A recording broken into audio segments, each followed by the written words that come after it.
Good on. Okay, well, good morning and welcome to the New York City hearing on the Committee on Oversight and Investigation. Please please silent all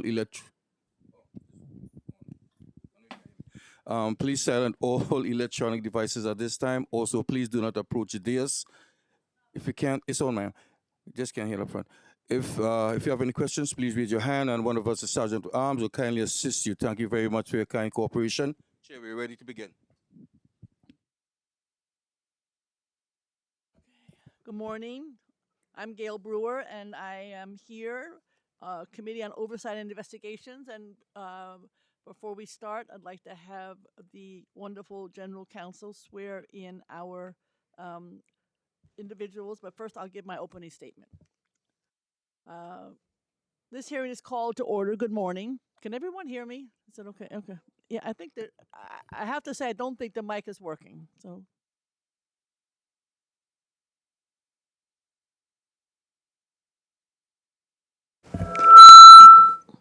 I think it's working. I'll start again. This hearing is called to order. I'm Gail Brewer. I chair the Committee on Oversight and Investigations. I want to thank everyone for joining us. Today, we will be examining the status of New York City's Right to Counsel and Housing Court program. I'd like to thank the representatives from the Department of Social Services, the Office of Civil Justice, the Independent Budget Office, certainly the Chief Judge, who's my friend, members of the public, and my council colleagues when they get here. New York City has long been an innovator in programs to protect residents' access to housing.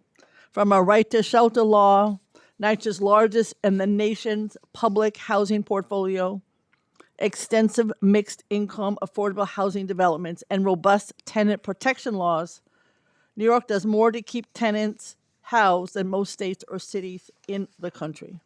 The Right to Counsel program, created by the City Council's Local Law 136 in 2017, provides those at risk of eviction and earning no more than twice the federal poverty level with free legal representation in housing court, and I know we hope that percentage changes. In less than a decade, Right to Counsel has become one of the most effective tools we have for helping low-income tenants hold on to housing and avoid falling into homelessness. When the Right to Counsel program is given the resources it needs, it doesn't have them yet, it works. A study by the National League of Cities found that tenants who received legal representation from the Right to Counsel program were 72% less likely to have eviction warrants issued against them. They even saw an 85% reduction in monetary judgments issued against them in back rent. New York City has a strong interest in keeping tenants from being evicted. Research by Princeton University's Eviction Lab found that the eviction is not just a condition of poverty, it is a cause of it. Those who lose their homes are more likely, said Princeton, to lose their possessions and jobs as well as access to education, social networks, and other essential local resources. Eviction can have terrible consequences for mental and physical health as well. I think we know that. A 2022 study by Preventive Medicine Reports found that people who had recently been evicted were more likely to suffer from post-traumatic stress disorder, end up in hospital emergency rooms in the following 12 months. Eviction takes a terrible toll on children in particular. A 2022 analysis by Harvard Medical School found that children in households who had been evicted were much more likely to suffer developmental delays and other poor health outcomes. No surprise to anybody here. The consequences of eviction often fall on not just to families who lose their homes, but our social safety net. More evictions mean more emergency room visits, demand for shelter space, and need for mental health services, among other taxpayer-funded services. Yet, since the end of COVID-19 related eviction moratorium, the city's Right to Counsel program has suffered. While rents have skyrocketed, driving a surge in evictions, funding for Right to Counsel has failed to keep pace despite efforts to keep it at pace with so much demand for its services. Legal service providers contracted by the city for the program report that at current funding levels, They cannot offer attorneys competitive salaries, even though I know they just, to their credit, had a strike and got some more money. And they struggle to retain the staff that actually provide the counsel promised by the program. Really important to maintain staff. Those attorneys that remain have overwhelming caseloads that make it impossible for them to give each case the attention it deserves. So, we meet here today to ask representatives of the administration, legal services providers, advocates, judges, and members of the public how we can reinvigorate the Right to Counsel program, which shows so much promise but is imperiled by a lack of resources. How can we get Right to Counsel back on track, representing New Yorkers, keeping as many people as possible in their homes, and reducing the stress on social services that comes from a spike in homelessness? I'd like to thank the following council staff for their work on this hearing. From the O&I committee staff, Nicole Kata, Erica Cohen, Alex Yablon, Owen Kodowski, and Elizabeth Childers Garcia. And from the oversight and investigation staff, I think particularly Brian Parkon. And from my staff, Sam Goldsmith, and everyone in the background making this hearing run smoothly. Before I turn it over to the committee, I'd like to think of Mike McKee. May he rest in peace. He kept us all in our homes. And we're joined by the very great Councilmember Simca Felder. Thank you, Chair. We will now hear testimony from the administration, including Scott French, HRA Administrator, and Masha Gindler, HRA Civil Justice Coordinator. Before we begin, I will administer the affirmation. Panelists, please raise your right hand. Do you affirm to tell the truth, the whole truth, and nothing but the truth before this committee, and to respond honestly to council member questions? I do. Thank you. You may begin when ready. Good morning. My name is Scott French, and I serve as the Administrator of the Human Resources Administration, HRA, within the Department of Social Services, DSS. Joining me today is Masha Gindler, who serves as Assistant Deputy Commissioner and Civil Justice Coordinator at the Office of Civil Justice, OCJ. I would like to thank Chair Brewer and the members of the Committee on Oversight and Investigation for holding today's hearing on the Right to Counsel in Housing Court. I want to begin by acknowledging the dedication of advocates, policymakers, legal services providers, housing court employees, and the public who work to create and are working each day to implement New York City's Universal Access Law, also referred to as Right to Counsel, Local Law 136 of 2017. Local Law 136 established New York City as the first in the nation to offer free legal services to tenants facing eviction. I also want to recognize the Council has built on that law with Local 20 of 2023, expanding legal representation to people over the age of 60. It bears repeating that prior to our city's Right to Counsel law, less than 1% of tenants had the benefit of legal counsel. This law has meant more tenants have the benefit of legal advice, an understanding of what they face in housing court, and the alternatives open to them. Action by New York City resulted in numerous municipalities across the nation and several states following our city's lead in this critical policy area of assisting tenants through a profoundly vulnerable moment. At HRA, we understand the importance of assisting vulnerable populations, and we take our stewardship of the Universal Access Law seriously. Universal access has transformed the landscape for tenants facing housing court, whether the tenant faces eviction, Public Housing Authority termination of tenancy proceedings, landlord harassment, or other threats to their tenancies. Paired with our effort to assist people long before a case arrives at housing court, we are acting diligently to serve New Yorkers and keep people in their homes. As of September of this year, OCJ sits within the Homelessness Prevention Administration umbrella within HRA, which includes Homebase and other homelessness prevention efforts such as one-shot deals for rental arrears. Our restructuring allows us to better coordinate across prevention services to address housing instability for individuals in community and housing court to keep people housed. Our journey in implementing the Universal Access Law has not been a simple path. Initially envisioned as following a targeted zip code by zip code path of implementation, the Universal Access Law began with 20 zip codes in the first phase. Understanding the scale of the COVID-19 crisis, the city pivoted and dramatically accelerated our timetable to offer universal access to tenants citywide 2 years ahead of schedule. That accelerated timeline allowed us to assist low-income New York City tenants through a challenging tsunami of cases when the eviction moratorium was lifted. All of those responsible for navigating that process, including OCJ, legal services providers, and the Office of Court Administration, OCA, have continued to learn, make adjustments, and guide universal access to where it is today. In addition to the partnership and input from stakeholders I have mentioned, we also welcome the insights and expertise the Independent Budget Office, IBO, and New York City Comptroller Lander's office have offered in their recent reports and look forward to ongoing engagement as the program continues to develop. Universal access, by force of larger events, has had to take account of dynamic circumstances and evolve over time. We aim to continue to bring a problem-solving ethos as we guide universal access through the years ahead. We have reason to be optimistic. In fiscal year 2025, OCJ-funded legal organizations provided legal assistance to an estimated 110,000 New Yorkers and approximately 51,000 households across New York City. Furthermore, FY25 saw the highest number of clients receiving full legal representation in the program's history. Additionally, a higher percentage of tenants received full representation rather than brief legal services that year. Funding for tenant services has increased from $165 million to over $228 million, representing a 39% increase. We recognize that important strides forward were made from FY24 to FY25. We also recognize we must continue to work to deliver on universal access for all those eligible. OCJ will continue to work hand in hand with the civil justice system stakeholders to make legal assistance available and effective for New York City tenants in need. There are two key focus points ahead I would like to briefly touch on.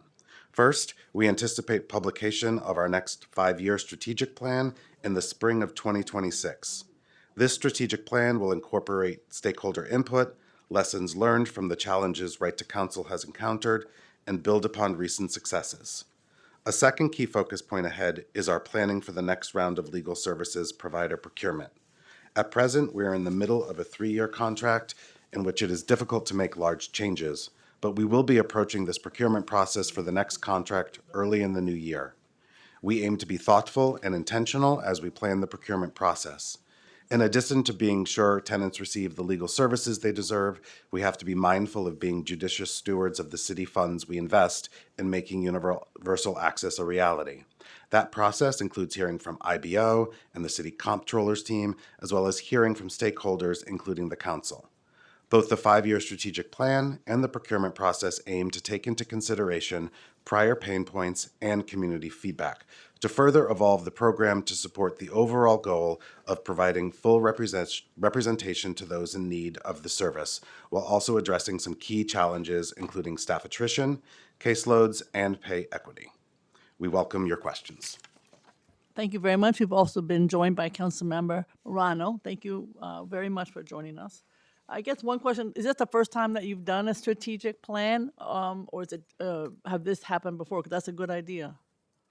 This is the first time there will be an official 5-year strategic plan that we'll publish. We've done internal strategic planning, but this will be the first public one that we will be doing. Okay, and I guess one of the suggestions might be to have multi-year funding. I'm big on multi-year funding. Yes. So we're going to be taking, as we develop it, we'll be taking all of those recommendations into account as we develop what we believe the next several years of the program should look like. Okay. RTC contracts count each case only in 1 year, and the HRA has ended this policy to allow rollover cases to allow providers to continue to count a previously claimed case toward deliverables in the following year when the timeline for that case extends past the contract year. It's a little bit why I was asking that question. However, cases are now taking longer than before to move through the court process, and providers cannot drop cases that take longer. How does HRA plan to adapt to this change? How are providers supposed to afford to continue working on these longer cases if they can't count towards contract deliverables after a year? This comes up a lot. I guess it'll be part of your strategic plan and you're going to solve the problem? we're going to solve the problem. I just wanted to add some context. I think the highlight is that ahead of the new procurement, and we'll begin that work in the months to come, we want to work closely with providers to understand the realities they're seeing and bake that in. Some items I just want to add for context is that providers currently get reimbursed based on the work done, whether that work is done on cases they taken that year or previously. And so I have also heard feedback about concerns about the rollover policy. And so moving forward, what we'd want to do is marry those concerns with the need for us to track how many new cases are taken every year as a proportion of what the need is. So we will always want to separate that data point out, and I think that's an important data point, and we'll be concerned if that data point ever goes down. So we would want to work with providers on that. And our current contracts are 3-year multi-year contracts, but there is always an end date. And so what I'd really want to work with providers on is how we can contract and budget in such a year that we know that there's going to be a contract start end and an end date, and then a procurement process. And how can we bake that understanding, knowing that we still have to take cases that by nature can sometimes take longer. Okay, so you think that that way of approaching it will deal with some of these more complicated cases that do take longer. Sometimes, I hate to say more than 3 years. I hate to tell you. How? Yes, I They're the think most complicated, and we don't want people to get evicted. Go ahead. we definitely don't want people to get evicted. So we are definitely in constant communication with the providers as well as, OCA around what we are seeing in housing court and sort of cases that might be taking longer than usually anticipated. And all of that is going to really be baked into the strategic plan and the forthcoming procurement for the next set of But how's contracts. it, maybe you just explained it, but how does the rollover work now then in this case? 'Cause that's what people are concerned about. So I understand the question. So typically, when we bid out these contracts, we had asked providers to let us know how many new cases they can take on in a year, and then how much it would cost for them to run their program. And that's essentially what happened. And then as they are incurring costs, hiring lawyers, paying lawyers, we reimburse them. In their kind of end of year deliverables, we ask that they only share their yearly new cases they take on. And the reason for that is because we want to have a very clear picture of, we know how many new eviction cases are filed every year, and we want to see how many new cases are taken on, so we can always track that. I think that's important for the program. And I'd want to continue talking with providers to understand more about how that deliverable rollover has affected their practices, because from our perspective, we're still reimbursing on the work done, whether that lawyer works on a case he took that year or a case she took last year. They're still getting reimbursed from our program in the year that reimbursement is submitted. Okay, I think to be discussed further. Yeah, I think so, yeah. Okay.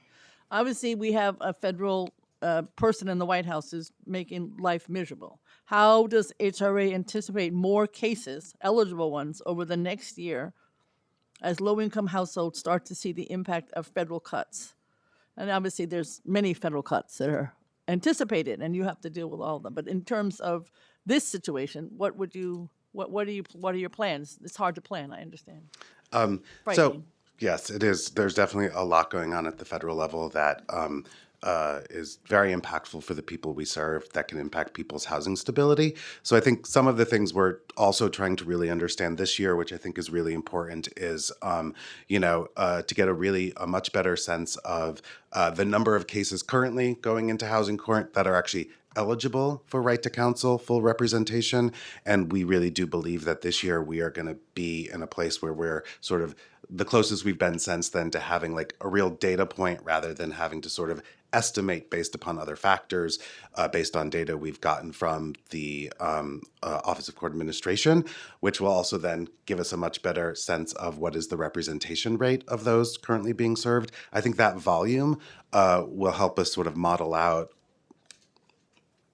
worst case or less worst case scenarios based upon the different housing focused, things we know that are going on, whether it's, what's being talked around Section 8, what's being talked about COC, and Section other 8, sort of, Section 9, everything. other aspects in that way. So we're trying to take a real data-driven approach to it so we can sort of model out what we think might be additional resources that would be resources meaning both funding, but also, right, lawyers that the providers would need to, identify, as well as other things the court administration might need to know. So we're tracking it closely, and we're trying to come up with a sound methodology everyone can understand to understand what we might need to be prepared for. And I assume you're modeling at 200% because that's what the law is. But Yes. are you able to model out how much it would be better if it was at 400%, for instance, or that's not something you can do? Because that's what everybody's asking for. Right. I know that the 200% we can be looking at. The 400%, I'm not sure from the current data we have access to if we could really sort of hone in on that next sort of like slice of income eligibility. We will definitely take it back. The reason I say that is if the federal cuts are what they are, I just have to assume the worst. Then those folks are going to be hurt as much. It would be okay. As you work to build capacity for this program, in the absence of a lawyer representing tenants through their court case, is there something else the city can do more than provide a hotline? Because I know in the folks, other cities have similar capacity, probably nothing like New York, but sometimes use clinics before court or clinics for mandatory settlement conferences.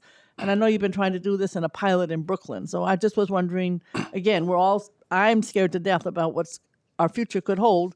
And I don't know if the hotline can handle it. So what are we doing in this case? Sure. So what we're doing, and this has definitely been informed by the Brooklyn pilot, right? Which their thoughts around the Brooklyn pilot were, can we do sort of enhanced service within housing court that could sort of resolve the case at that point? Hopefully resolve that case maybe through, rental arrears or such so that it doesn't have to continue on the court calendar. What we've learned is we do think looking very closely at more upstream interventions is the way to go. We're currently assessing some data that we received from the court to determine if there's actually stuff even further upstream where we can do proactive outreach to involve parties, both landlords and impacted individuals, to try to resolve the situation before they actually even show up for court in the first time. So we hope in early 2026 to be able to have a little bit more detail as to how we're going to sort of test that and roll that out. But that is one of the things we're also trying to do is where can we do more prevention that actually avoids both a New Yorker and a landlord actually having to go into court and then the court having to calendar it. So we've also been talking closely with OCA about our thoughts and collaboratively on like what data would help us start to test something even further upstream, right? What we try to also really encourage and let people know is you don't have to wait to get a notice of eviction or be pulled into housing court to apply for a one-shot deal. So if The one shots are taking individuals a lot are- longer now, though, right? One shots are taking a lot longer. I'm really good at one shots. They I are- get 23,000, 35,000. I'm good, but they take a while. we have reduced that. I lie a little sometimes just to get it, just so you They know. had I'm honest. Go We're, ahead. we're always happy to work with you and your staff. Oh, yes, I'm good at it. The extensive delays that occurred, in the past due to the significant backlogs we have, right? We have cleared those. There are definitely times where one shots may take a little longer, but in general, we're trying to, process them as quickly as we can, getting back to the 30, 60 days where we had been before. But it's something that we're constantly, right, looking at and trying to track to understand trends. Are there ways in which we can make it clearer to folks as well that they can, so that everyone understands the information that we need so that we can make an actual determination on someone's? Because I think oftentimes things might get rejected as a one-shot because we haven't received all the information we need to make a decision within sort of the state regulations. We also need to work We're with. going to call on Councilmember Felder, but upstream to me, in our office, we have a monthly clinic with 2 wonderful legal providers, but the upstream is endless. It's succession, it's mold, it's all of these issues that hard to resolve if you don't have an attorney. And yes, we have some, but sometimes, we can't, we got 50 or 60 people at every clinic, and they can't all talk to an attorney. So I'm just saying this upstream sounds good, but it's hard sometimes to actually effectuate. Absolutely. We're going to continue to try to try new things to see what can start to make an impact. Succession is always a challenge. Councilmember Felder. Morning, thank you.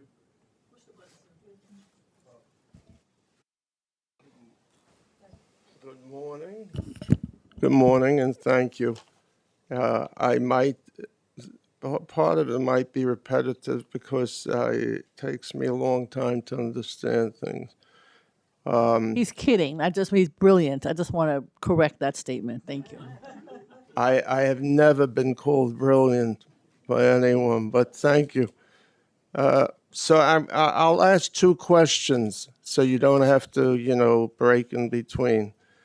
So the first thing I'd like to know is what percent of cases are resolved with the tenants enrolling in a homeless prevention program or receiving safety net benefits such as home base, city FIPS, or a one-shot deal? That's question number one. Question number two is what efforts are made to screen and enroll eligible tenants into these safety net programs before they require representation? Is there any outreach done by the agency as soon as an eviction case is filed upstream in the process?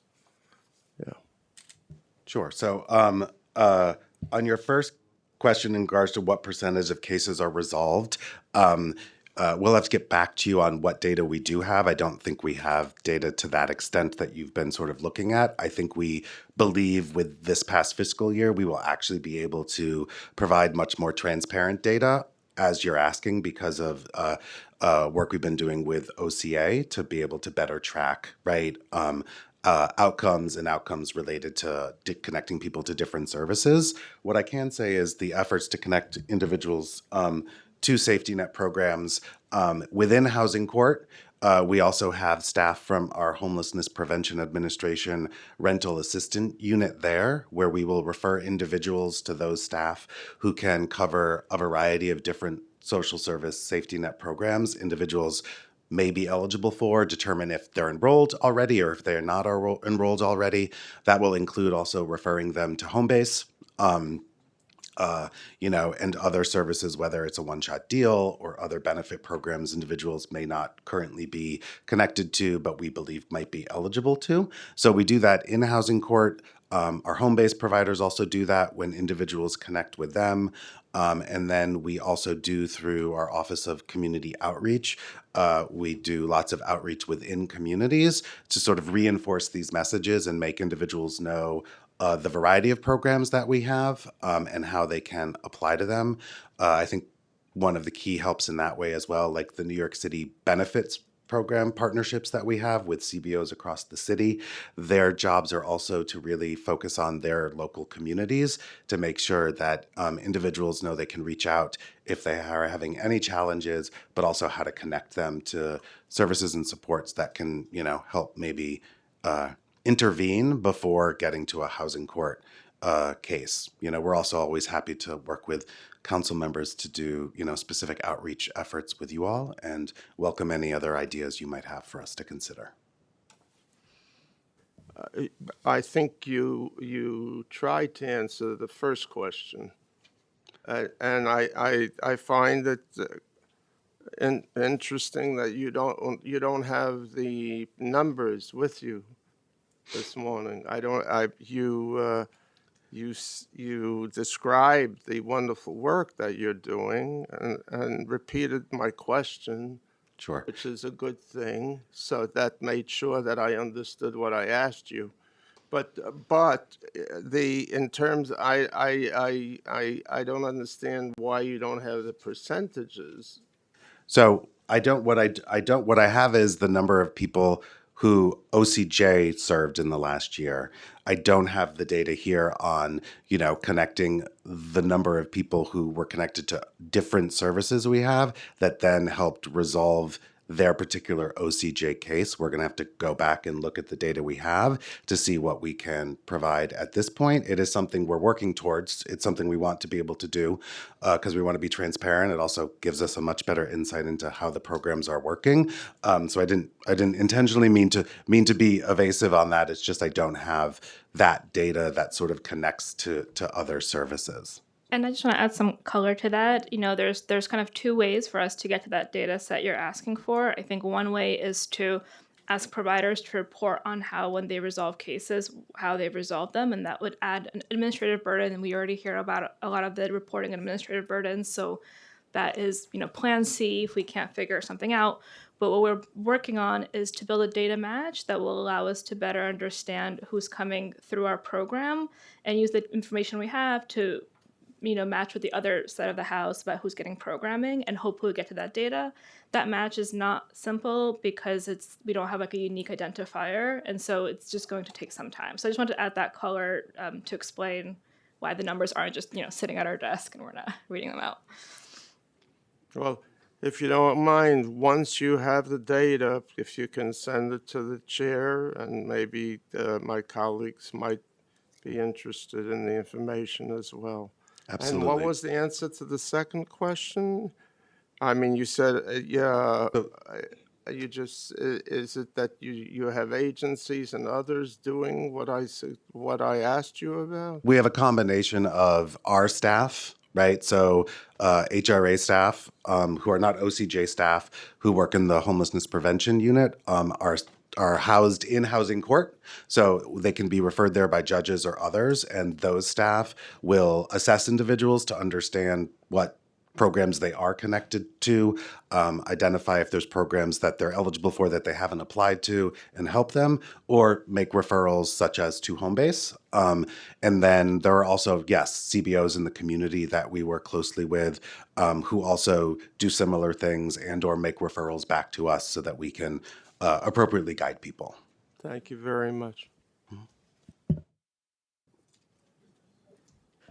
So I think we do know that current providers have been unable to handle all the cases needing representation at this pace that these cases have been scheduled.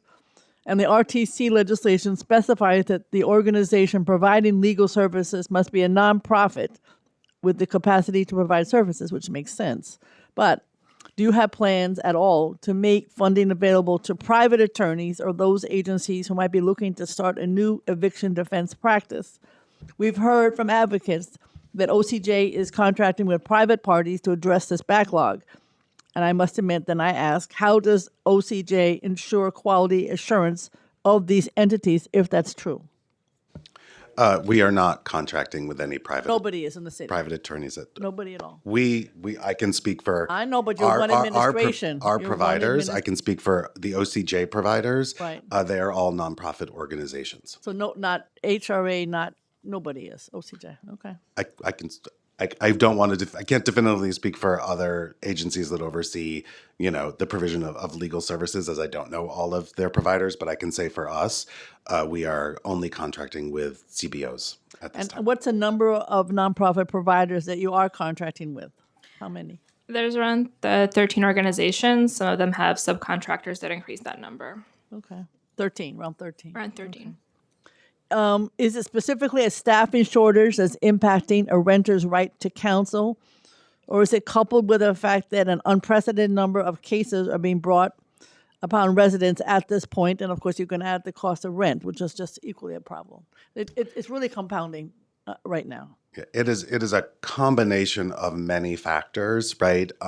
The ability to recruit and retain staff is definitely a challenge that the providers have. It's a challenge that I think we see across the human services, service portfolio, not just in the right to counsel 3% program. helps, but not Right, a lot. and we've definitely taken steps where we can to augment salaries through contracts. Right, it's definitely something that is part of our key planning, but it's a combination, I think, of that with the sharp increase in evictions due to the eviction moratorium, though we are seeing some trends that indicate there might be a stabilization in those numbers. And so I'll let Masha speak a little bit more to, the other differing factors that we see.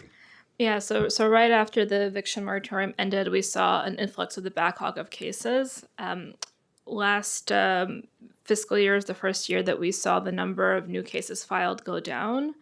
We're cautiously optimistic about that. The last year or the last quarter? Last fiscal year. Last fiscal year. Okay. Yeah. 2.5. Yeah. And so we are hoping that trend continues. At the same time, we are aware about attrition issues, retention issues, staffing issues. That is something that we want to be focused on in our next strategic plan to see how we can bolster this industry and make sure that we have as many attorneys possible serving the tenants. What is your number? Maybe you gave it to in your testimony, but I mean, I have other numbers here. Per year, what are the number of evictions, or what are the number? We heard this from other persons testifying, I'm sure, but what are your numbers? So for the numbers that we served in the past year, so we served 51,000 households across all tenant services. Okay.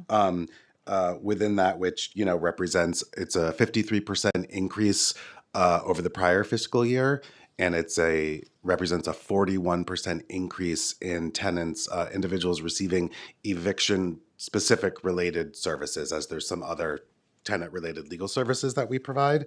And within that, 61% of households received full legal representation, which we think is That's the way to go. a good indicator, right? There's still more that we need to do, but we are definitely focused on increasing that number there. I'll let Masha speak to the overall evictions, but as I mentioned before as well, this year, based on the fiscal year data of 25, we think 25. we'll be able to actually come back and really talk more specifically around, of all of the cases that came into housing court, how many people were actually eligible for full representation, and compare that to how many we served to understand where the gap might be that we need And then to do you focus also on. keep track of how many people got evicted, or that would only be in the court keeping track? So we want to keep track of everything. I'd say that we want to keep track of how many individuals were evicted, how many individuals were evicted that were part of our program. We know from provider reported data that if those that were served by our providers with full representation, 80% of them were able to remain in their homes, which is amazing. But we also want to keep track of eviction rates in general, which we do. So I have the calendar here, not the fiscal year, but we have seen from calendar year 2023 to calendar year 24, 10% reduction of new evictions filed, and we are about to release our data report for fiscal year 25, which will show a further decrease. Of all the cases filed, not all of them end up in an active housing court case. Of those that do, not all of them are eligible for our program. The missing piece to our puzzle that I just want to keep reiterating we really need and we're devoted to getting is how many are eligible. And of those eligible, how many are getting it? Okay. And so, because we do hear that obviously if you get full representation, and certainly that's shown in your Brooklyn pilot, I think, that's one thing. Councilmember Ressler has joined us. I'm very pleased. We have a back and forth that's funny. But I'm glad he's here. But the issue is, obviously, if you're not getting full representation, or you don't get an attorney at all, then you're often out of luck. So that you keep track of that too. That could be an eviction, or it could be that you got lucky and didn't pro se and you managed to survive. Yeah, and I also want to add, in conversations with the providers, there's a lot of value they do even if a case ends up in an eviction, around providing dignity and time for the individual to come up next steps. So there's value add that's beyond just evictions or not, and there's value add within the eviction proceedings on negotiating for the correct arrears, negotiating for repairs and things like that. And so when we want to evaluate positive outcomes, we want to bake all of that in. Okay. I mean, all right. I think also the other, you mentioned earlier, retention and hiring. Are all those 13 contracts up soon, or they're different time frames? Has there been any conversation about adjusting existing contracts so that the providers, in this case the nonprofit providers, are able to attract and retain staff? That is the bottom line in every aspect of what I've read, all these reports. Comes down to that. So all of our contracts are in the middle of a 3-year contract. They're all going to be up after fiscal year 27. We have So all 13 of them. all 13 of them. And within the contract, it's hard to do very large swings that would amount to kind of a procurement. So we've been having discussions and advocate internally for what we hear from the providers, but I also want to be realistic about what's possible mid-contract. That being said, it's explicit part of my duties to estimate the cost of programming, and in the middle of that work now, and will continue to advocate for the needs of this program to the budget office and OMB. So do you have some sense the council put money in, you put money in, it's just not enough? And so do you have some sense of, given the tremendous need, of what the current, cases would need in order to have a housing court representation if in fact you were fully funded? Do you have is that part of the strategic plan, or do you have that even without the strategic plan? It will be included in the strategic plan, but it's not something we're waiting on the strategic plan for. It's really connected to what we've been talking about with the data with FY25 data. We think we'll be able to much better detail the representation rate of the percentage of those eligible who do receive full representation. And that will really guide us in regards to the different resources we think we might need, some of which would be staffing, some of it might be creative approaches to recruitment and retention of staff, and so it also might be, needing to look specifically at boroughs, as there might be, right, different experiences within the borough. So we think that data, which we're hoping to have in the first part of 2026, will allow us to have a very sort of specific and detailed conversation, both internally but also externally with, the council, OCA, our providers, and other stakeholders to figure out what might be the right resource balance that we need to continue to move the program forward. What's the FY26 budget for universal access to counsel? We're looking for the UAC, not housing-related legal services. How much has been spent so far? Spent so far or allocated? Both. I don't have the number of what's been spent so far. We are finalizing and closing out fiscal year 25. So once we do that, we can circle back. I can tell you that for fiscal year 25, 170 million was That's for FY25? for FY25. All right. For anti-eviction specifically. Okay. What modifications to RTC program are needed to ensure that all tenants eligible for the program receive full representation in housing court? Now, to a certain extent, you've answered that by saying you're trying to figure that out. But I guess I'd like to hear a little bit more specifics about what it's obviously funding. It's all those 13 agencies able to do their job and with enough funding to do so. But are there other ways that you will think about this and what came out of Brooklyn that maybe be helpful? So yes, we're looking both at our RTC program, but I think, as I said before, we're also trying to figure out what are the other levers we have that will release some of the pressure on the RTC program through upstream interventions, right? Looking at ways in which we can identify cases that are going to be coming to housing court but haven't yet been there, and how can we do, proactive outreach to the landlords and the impacted individuals and see, can we maybe solve this before you have to go, which I think naturally will, relieve some pressure there. We're also looking at our home-based program and identifying ways that we can, increase capacity for home-based providers to They're serve. only open 9 to 5. I don't like that. I've been saying that for 20 years. We will take that back and Nobody does anything about that. It's a crazy hours. into It needs to be consideration. Evenings. But one of the things we're also doing, though, is that we're looking at, with the sort of restructure we did internally around prevention services and bringing them all under one umbrella, we believe there are some things home-based currently takes care of that HRA could actually take care of ourselves internally, and that will increase the capacity for home-based providers to meet with more people, which we also think is a way to address issues before they have to get to housing court. So we're really trying to take a much more holistic, and it's not just about the changes to RTC, but what are other aspects of this work we have control over that we can lever to also reduce the flow of people actually getting to housing court. That's sort of what Councilmember Felder was trying to get at. What is the representation rate of the cases currently pending in housing court, and do you have a breakdown by borough? Most importantly, the breakdown by borough. I can tell you that the representation rate of cases, of all cases, whether they're eligible for the Right to Counsel program or not, is around 44%. 44% Yeah. across the board. Across the board. I don't have the borough-wide breakouts, but we do have access to those. I'll follow up with those. Was there a second question? I might have. No, that's Okay. you don't have the borough, so you're going to get it. I don't have it with me, but we'll get it too. Yeah. And then, of course, this is again probably sort of what we were asking. How many individuals who are eligible for RTC are nevertheless unrepresented in housing court? How do you look at that? Because there are many reasons for that, but how do you look at that number and how do you address that number?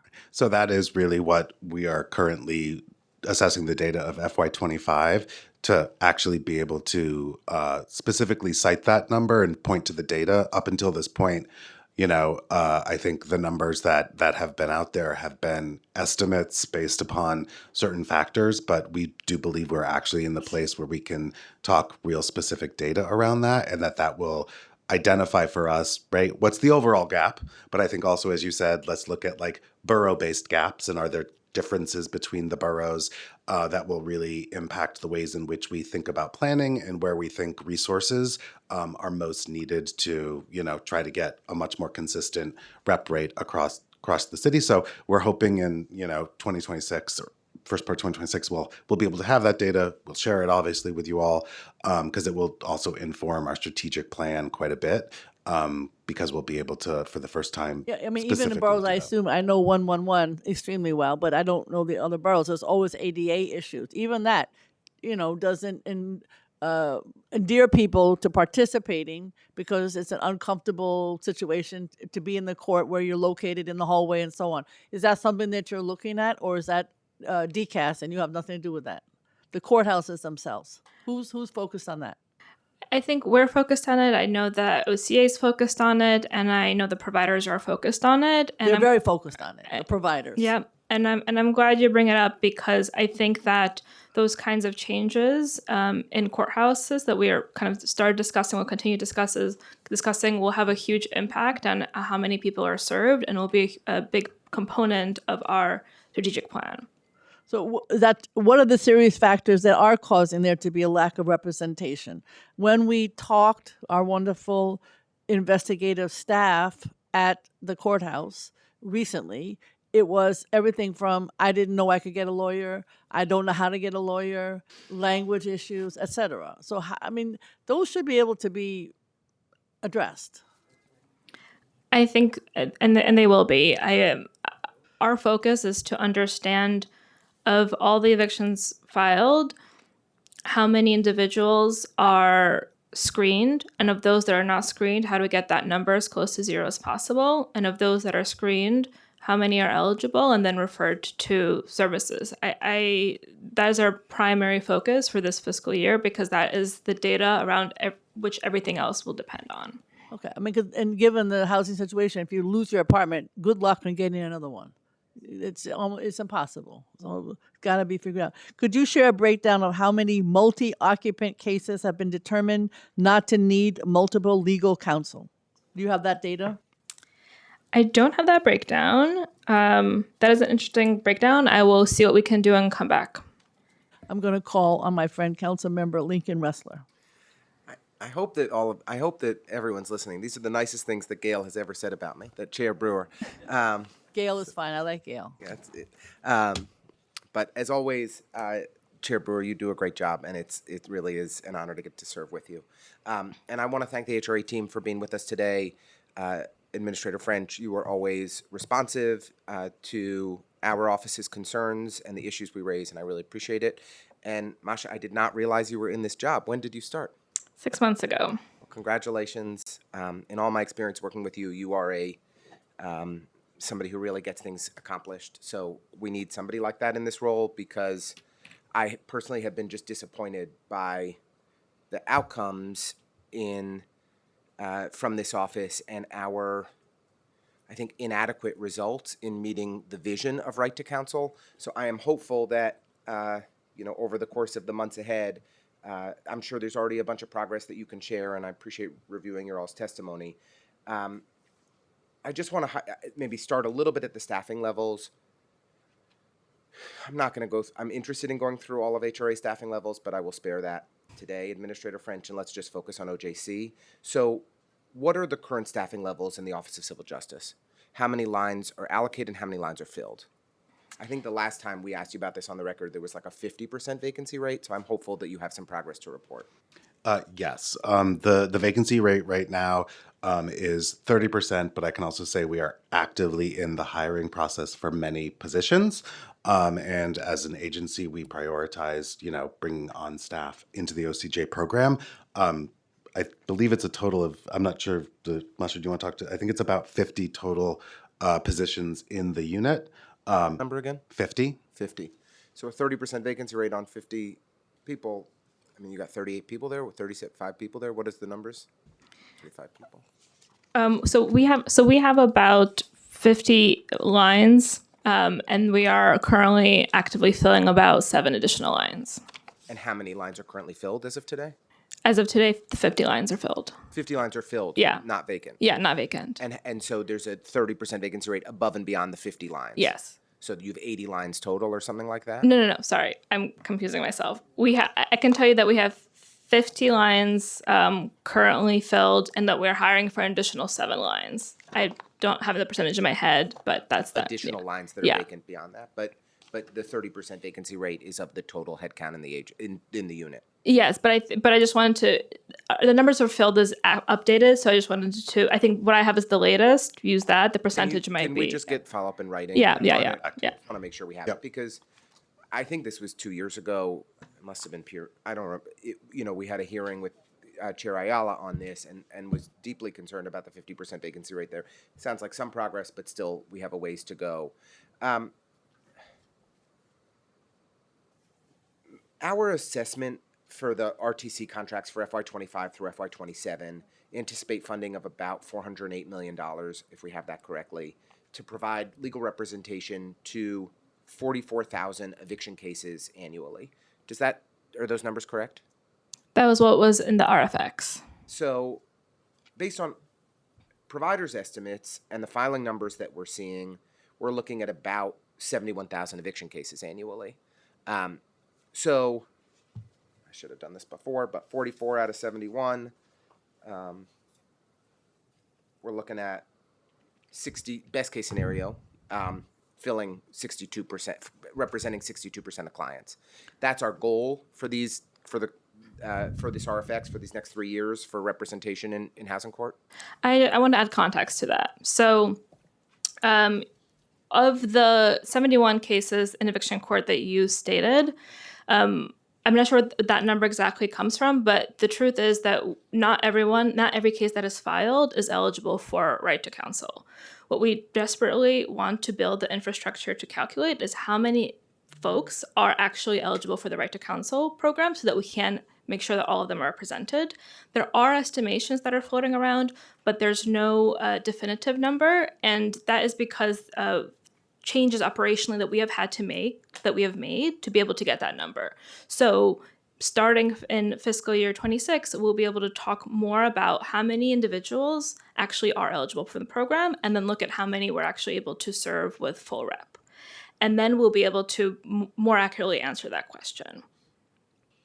I mean, when we look back at the data since 2022, since the beginning of the Adams administration, the analysis that we looked at found that there were about 140,000 eviction cases, and for 82,000 of those eviction cases, so about 60% of those eviction cases, people went unrepresented.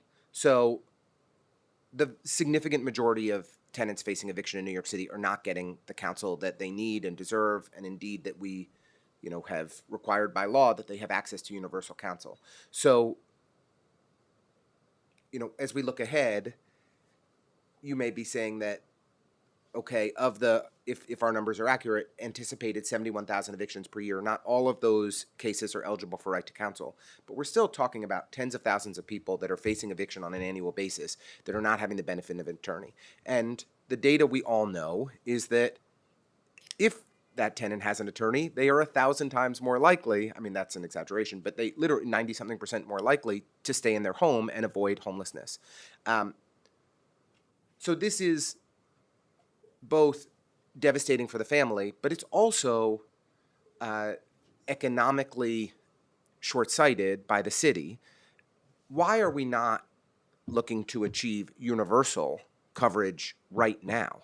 Why is that not the goal today for us to ensure that every family that's facing eviction has the legal resources to stay in their home when that is such a more modest investment than paying the hundreds of thousands a year it is required to maintain a family in our shelter system?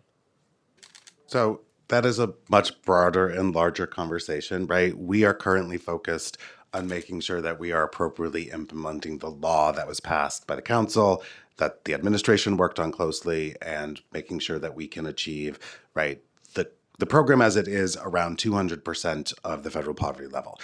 If there are larger conversations the council would like to have with the incoming administration around, right, the concept of broadening that, we are happy to be part of those conversations. But I can say for us and our focus, right, what we're really trying to focus on right now is to really be able to understand and speak definitively around the current program, the current eligibility, and how many people are being served, and more importantly, how many people aren't being served, so that that can inform, our approach in resources and through collaborative discussions with the council, right? What other investments we might want to make. The other larger universal access for anyone in housing court, is a larger conversation that would, I think, need more people to be involved in it. So let's just focus on the populations that we're required to serve, which I don't believe we have been providing legal representation for those required populations. We are not claiming that we are doing 100% representation. Right. That is not something we are. I understand. We're saying is currently happening. Could you just walk me through that data? And I apologize if you already did with the chair, but for the folks within 200% of the federal poverty line and folks over 60, what percentages of eligible clients are accessing legal representation that they are entitled to?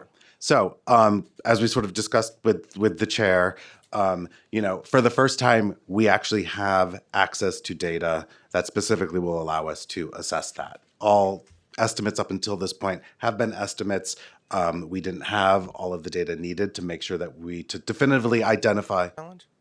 What was the data? I can add to that. So essentially, when a case is filed, we don't necessarily have accurate income or age for that individual unless we speak to them. Cases were referred through various ways.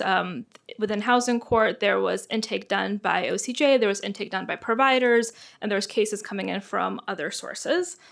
And that meant that there wasn't like one entity that had eyes on all of the cases that are going through, deduping them and understanding how many unique cases are screened, and of those, how many are eligible.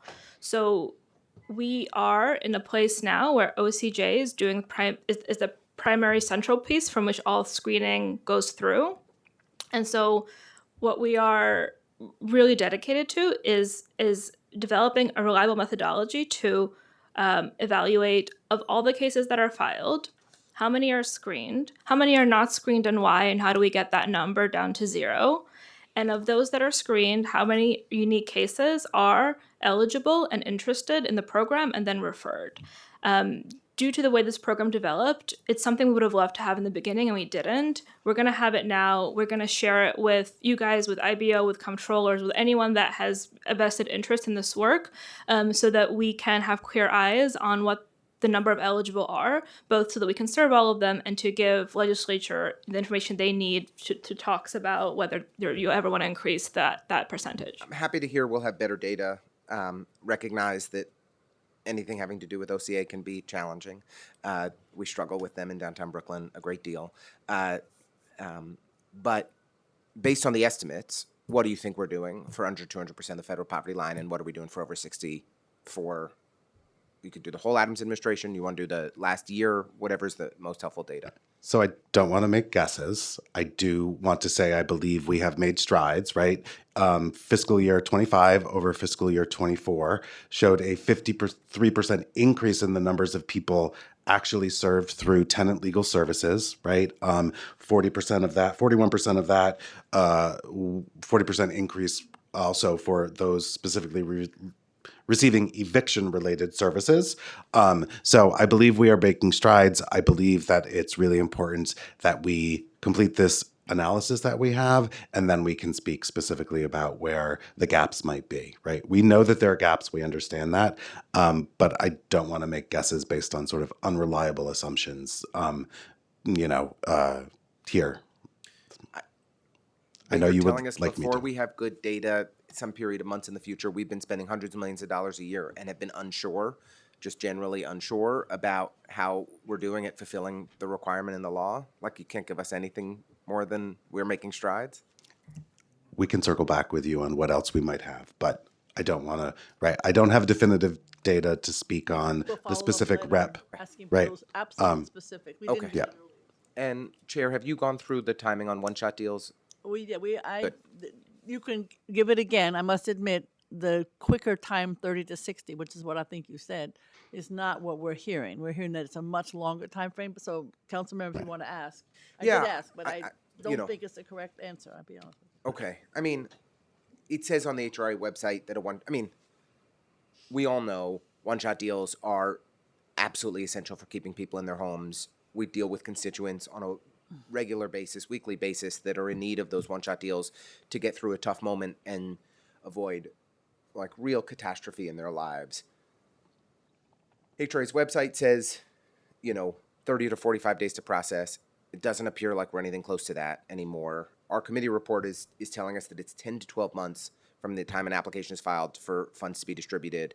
Do you have any? So I would like to follow up, I think, with you all to understand the basis of the 10 to 12 month for every one-shot deal, because that is not the reality on the in the world. There was definitely, right, in 2023, 2024, extensive delays, and we did not deny that, right? We had a significant backlog in application processing, which we diligently worked through, right, and have cleared. But I would definitely, if you're looking at data that is indicating today that is what is happening, Okay. I think we need to have a conversation, because that is not an experience we see today. There are definitely going to be outliers in some cases that take much longer, but would like to discuss Look, I'm more happy detail to, on that data. I'm happy if to that's hear what that you're things are seeing. moving in a positive direction. We are still certainly concerned about the timelines and would love to get some more information from you, or perhaps the chair could help, or in partnership with Chair Ayala, could help us provide a briefing for council members. But I just think it's important to take a step back and acknowledge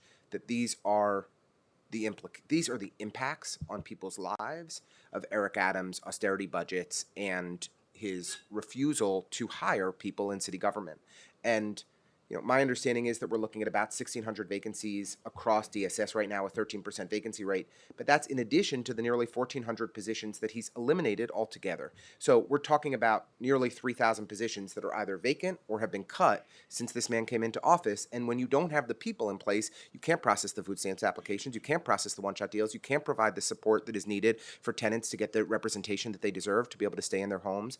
These are real-life impacts for the most vulnerable New Yorkers. And I think you're an admirable public servant who's trying to do the best you can, and things are moving in a positive direction. I don't mean to say they aren't with you in this role, but you can only do so much if you don't have people. And what Eric Adams has done to the Department of Social Services, I think, is disgraceful. So with that, I will pause. Thank you very much. That's wrestler at his best, right? Okay. Just a couple things about those individuals. They go to court for eligibility. Do you track whether those individuals successfully apply and receive benefits from programs? And do you have any figures disaggregated by whether or not that person has an RTC provider attorney? We're trying to find those individuals who are not getting services and making sure that they do. So, and the other question along that is, there's been a request for some neighborhood-based intake and that model, and I didn't know if that's something you're thinking about. Those are my, I'm trying to get at those who are not able to get the services and how we can help them. Sure. So I think, similar to what Councilman Felder asked about earlier, I think with the improved data matches, right, that we're going to be working on, and being able to actually cross-reference data across systems and programs, we're going to be better be able to identify, right, what other programs have individuals who are connected to Right to Counsel been connected to see if outcomes through that actually, make an impact or help to reduce the number of cases that have to go through. So that is something at the top of our list. I'll let Masha speak a little bit more to some of the other data questions. Neighborhood-based. Go ahead. Yeah, that's interesting. I've been talking to a lot of people in the community and the providers. I haven't heard that idea, but I would like to follow up and understand more, because I think we're looking for anything we can do to improve the number of individuals that are screened. Okay, I mean, I know in our office, somebody comes from food program, but it's really HRA to do benefits, because then you are not waiting in line somewhere else. So it could be attached. Suggestion. And then in Queens and Bronx, I guess eligibility screening is done over the phone. And so is that an issue in terms of language? Because obviously, that's going to be the issue that I brought up earlier. That's something we're tracking. Language line is horrible. So you're right. Intake in those two boroughs is done virtually, and so we follow up with a phone call to screen them. Virtual intake has some benefits in that it might make it's easier for a tenant to show up virtually rather than to spend a day at the courthouse. We want to preserve that benefits, but we don't want to lose out on the follow up, because the same side, it's also easier to get referred to services when you're right there physically present, and then you're told to go to a room to get screened. There's a way we can do this. We can figure this out. We're working with OCA, we're working with the providers, and I think there's some ways we can screen earlier and ensure that we reach as many people as possible. I think that would be, and then just finally, I just want to get a little bit more from the Brooklyn plan. What are you getting from it, and where do you think you're going to be implementing some of the ideas that came out of it? Sure. So, I think we've learned a lot from the Brooklyn pilot, right? The purpose of it, as I mentioned earlier, was really to see, could we develop something in housing court that provided an enhanced service that would allow for us to try to, bring cases to a conclusion before it continued on the court calendar. What it really did highlight for us is that upstream intervention is really where we should focus. I think what we are looking at right now is we think that it might be even more effective by not having it be so place-based, right? Which sort of That's what we were talking about earlier. Yeah, limits it in that way, which is why we're sort of completing data analysis right now based on data OCA gave us that would look at sort of regularly running a match between cases sort of filed with OCA that we could then cross-reference with our data on certain things we know of individuals who are, say, on city FEPs and state FEPs, and then intervene then before it's in a courthouse. So we just proactively outreach to individuals and try to connect with them, over the phone and see if we can sort of address that program there. We think that's probably the next sort of iteration and next step. We're still looking at it and determining, how that might roll out. It would also allow us to do it citywide because we're not so place-based specific. And so, in early 2026, we should have some more details and to the sort of next step there. So the pilot, I think, definitely informed for us where we need to be focusing, and in talking with our colleagues at OCA, right, what actually would help sort of ease the volume of cases coming through. And we think that we might really be able to achieve some stuff by taking those interventions out of the physical courthouse. I understand. I agree. Okay, and then just finally, the coalition has several suggestions. I want to know what you're doing to implement them. Public awareness campaign that includes paid ads, obviously in the subway, on the kiosks too.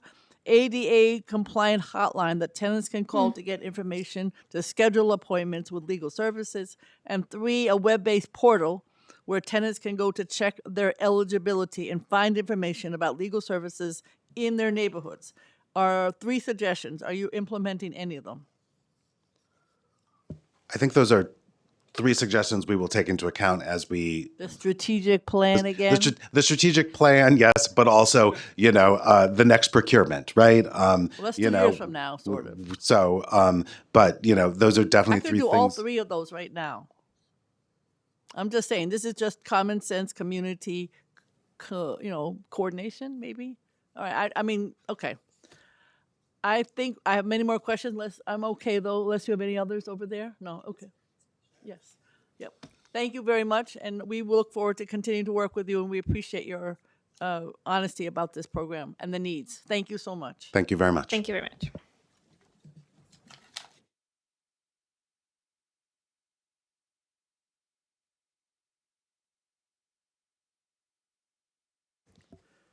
All right, we're doing IBO next. Claire Salant, Sarah Intercola, and Marla Simpson.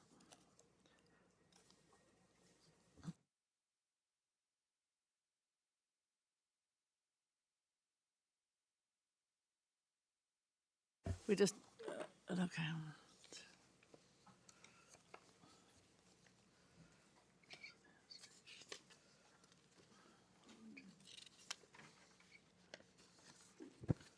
Whomever would like to start, go ahead. Thank you. Good morning, Chair Brewer and members of the Committee on Oversight and Investigations. My name is Sarah Internicola, Budget and Policy Analyst at the Independent Budget Office, or IBO, and I'm joined by Claire Salant, Lead Budget and Policy Analyst, and Marla Simpson, Special Assistant to the Director of IBO. Pull that a little bit more toward you so you can be heard. Yes. Thank you. We thank you for the opportunity to testify at today's oversight hearing regarding the right to counsel in housing court. In 2017, City Council passed Local Law 136, introducing a landmark program to provide access to legal services to low-income tenants facing eviction in housing court. The program is officially called the Universal Access Program, but is commonly referred to as the Right to Counsel Program. Although Right to Counsel has brought critical services to thousands of tenants, IBO's recent report reveals that the program is now struggling to meet its original intention. Over half of eviction cases served by the program did not receive full legal representation in 2023 and 2024. At a time when rents continue to rise and many social safety net programs face massive federal funding cuts, eviction prevention tools like Right to Counsel can help the city government promote housing stability and support low-income households. Right to Counsel was passed in 2017 with the goal of increasing representation rates among tenants facing eviction, thereby lowering eviction rates and helping tenants stay in their homes. The city began by rolling out the program in phases, starting in 15 zip codes with the highest eviction rates, with the intention of expanding citywide over 5 years. The gradual rollout was designed to give providers and the city time to build capacity as demand for services increased. Research on the early years of the program showed that it was effective in increasing representation rates and improving tenant outcomes. However, the housing court environment has transformed significantly since the creation of the program. Many of the changes to housing court were outside the city's control. In 2019, the State Housing Stability and Tenant Protection Act, HSTPA, expanded tenant protections and added time to different steps of the eviction process. While these new protections helped delay or prevent evictions, one result was that the eviction proceedings took longer to move through the court process. Shortly after, the COVID-19 pandemic began and the state enacted the moratorium on evictions through January 2022, greatly limiting the number of eviction cases that could proceed. Following the moratorium, the state also established the Emergency Rental Assistance Program, which further prevented eviction cases through 2023. These interventions successfully prevented many eviction cases, but clearly altered the context in which Right to Counsel was rolling out and temporarily reduced need for representation in court. Several years later, it is increasingly clear that the Right to Counsel program is not well aligned with the new eviction landscape. If the city remains committed to ensuring legal services for all tenants facing eviction in housing court, it must understand how the eviction process is different today. We'd like to highlight several major ways that eviction cases have changed, how this has created a mismatch between current contracts and program needs, and the impact on tenant representation. First, IBO found that many more cases in court are now eligible for Right to Counsel than in the program's earlier years. Right to Counsel expanded citywide over 2 years ahead of schedule in 2020, from 25 zip codes to the entire city. However, this expansion took place during a period where there were far fewer eviction cases moving through the courts, and the scope of this expansion was not immediately apparent. We can now see that although the total number of eviction filings is lower than it was before the pandemic, far more cases are now eligible for the program. IBO estimates that the number of cases eligible for Right to Counsel grew 222%, or more than tripled, from the program's introduction in 2017 through 2024. Once eviction filings began to pick back up in 2023, it became clear that the program had not scaled up or adapted to meet citywide demand. Over this period following Right to Council's citywide expansion, IBO also found that eviction cases are taking much longer to resolve. Slower court operations following the pandemic, as well as changes to the eviction process by HSTPA, have contributed to this trend. From 2017 through 2019, 97% of cases reached a first major decision within 1 year, and 93% within 6 months. More recently, from 2023 through 2024, only 87% of cases had a first major decision within 1 year, and just 54% within 6 months. The growth in both program eligibility and case lengths have major implications for attorney capacity. These changes have resulted in a mismatch between the structure of the program and the scale of current program needs. For example, increasing case lengths no longer fit the current timeline limits for cases. Previously, only a small share of cases took longer than a year, so the program allowed providers to roll over up to 15% of cases from the prior year. This meant they could count cases from last year towards the current year's deliverables at the end of the year, receiving funding for the length of the case. But at the end of 2023, just as case lengths were increasing, HRA announced it would no longer allow any rollovers at all. By ending this practice, HRA's intention was for providers to take on more new cases, rather than having rollovers take up too many contract deliverables. However, attorneys are generally required to see cases through to their end, so with case lengths increasing and no rollovers, providers may end up working on longer cases without compensation. Further, IBO found that city spending on Right to Counsel has not kept pace with the growth in program eligibility. From 2022 through 2024, the number of Right to Counsel eligible cases grew by 110%, more than doubling, while spending increased by only 33%. Funding leveled off at a time when eviction filings began to pick back up and program needs were higher than ever. The result of expanded eligibility, longer case lengths, and stagnant funding is clear. Fewer households are now receiving legal representation in court through the program. Overall, representation rates for tenants in housing court have collapsed in the last few years, from a peak of around 50% in 2020 to only a third in 2024.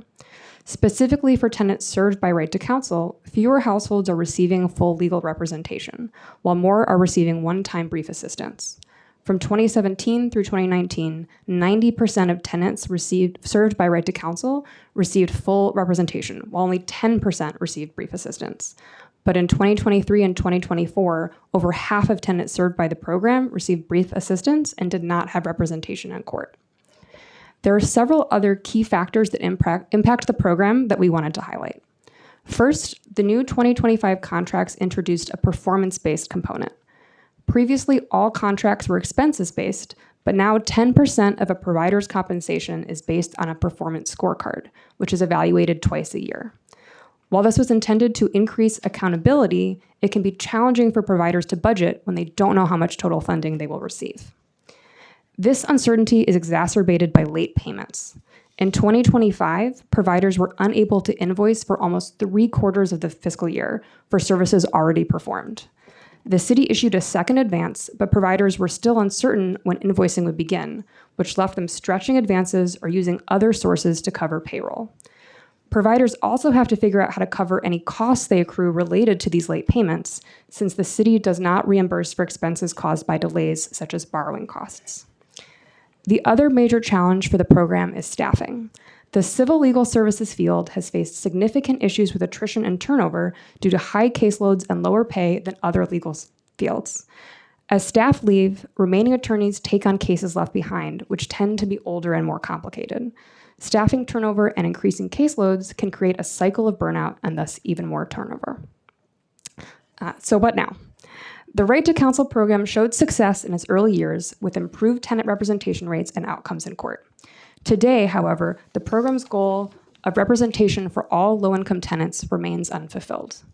The city now faces several choices in deciding how to improve the program and fulfill its mandate. One clear challenge is funding.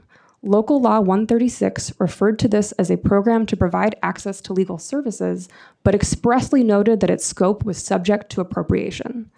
The mismatch between expanding eligibility and stagnant funding has strained capacity and led to more reliance on one-time brief assistance. While this type of service was always included in the program's design, it was not intended to make up the majority of cases and does not have the same demonstrated outcomes as representation in court. The city must also consider the length of time to fund cases.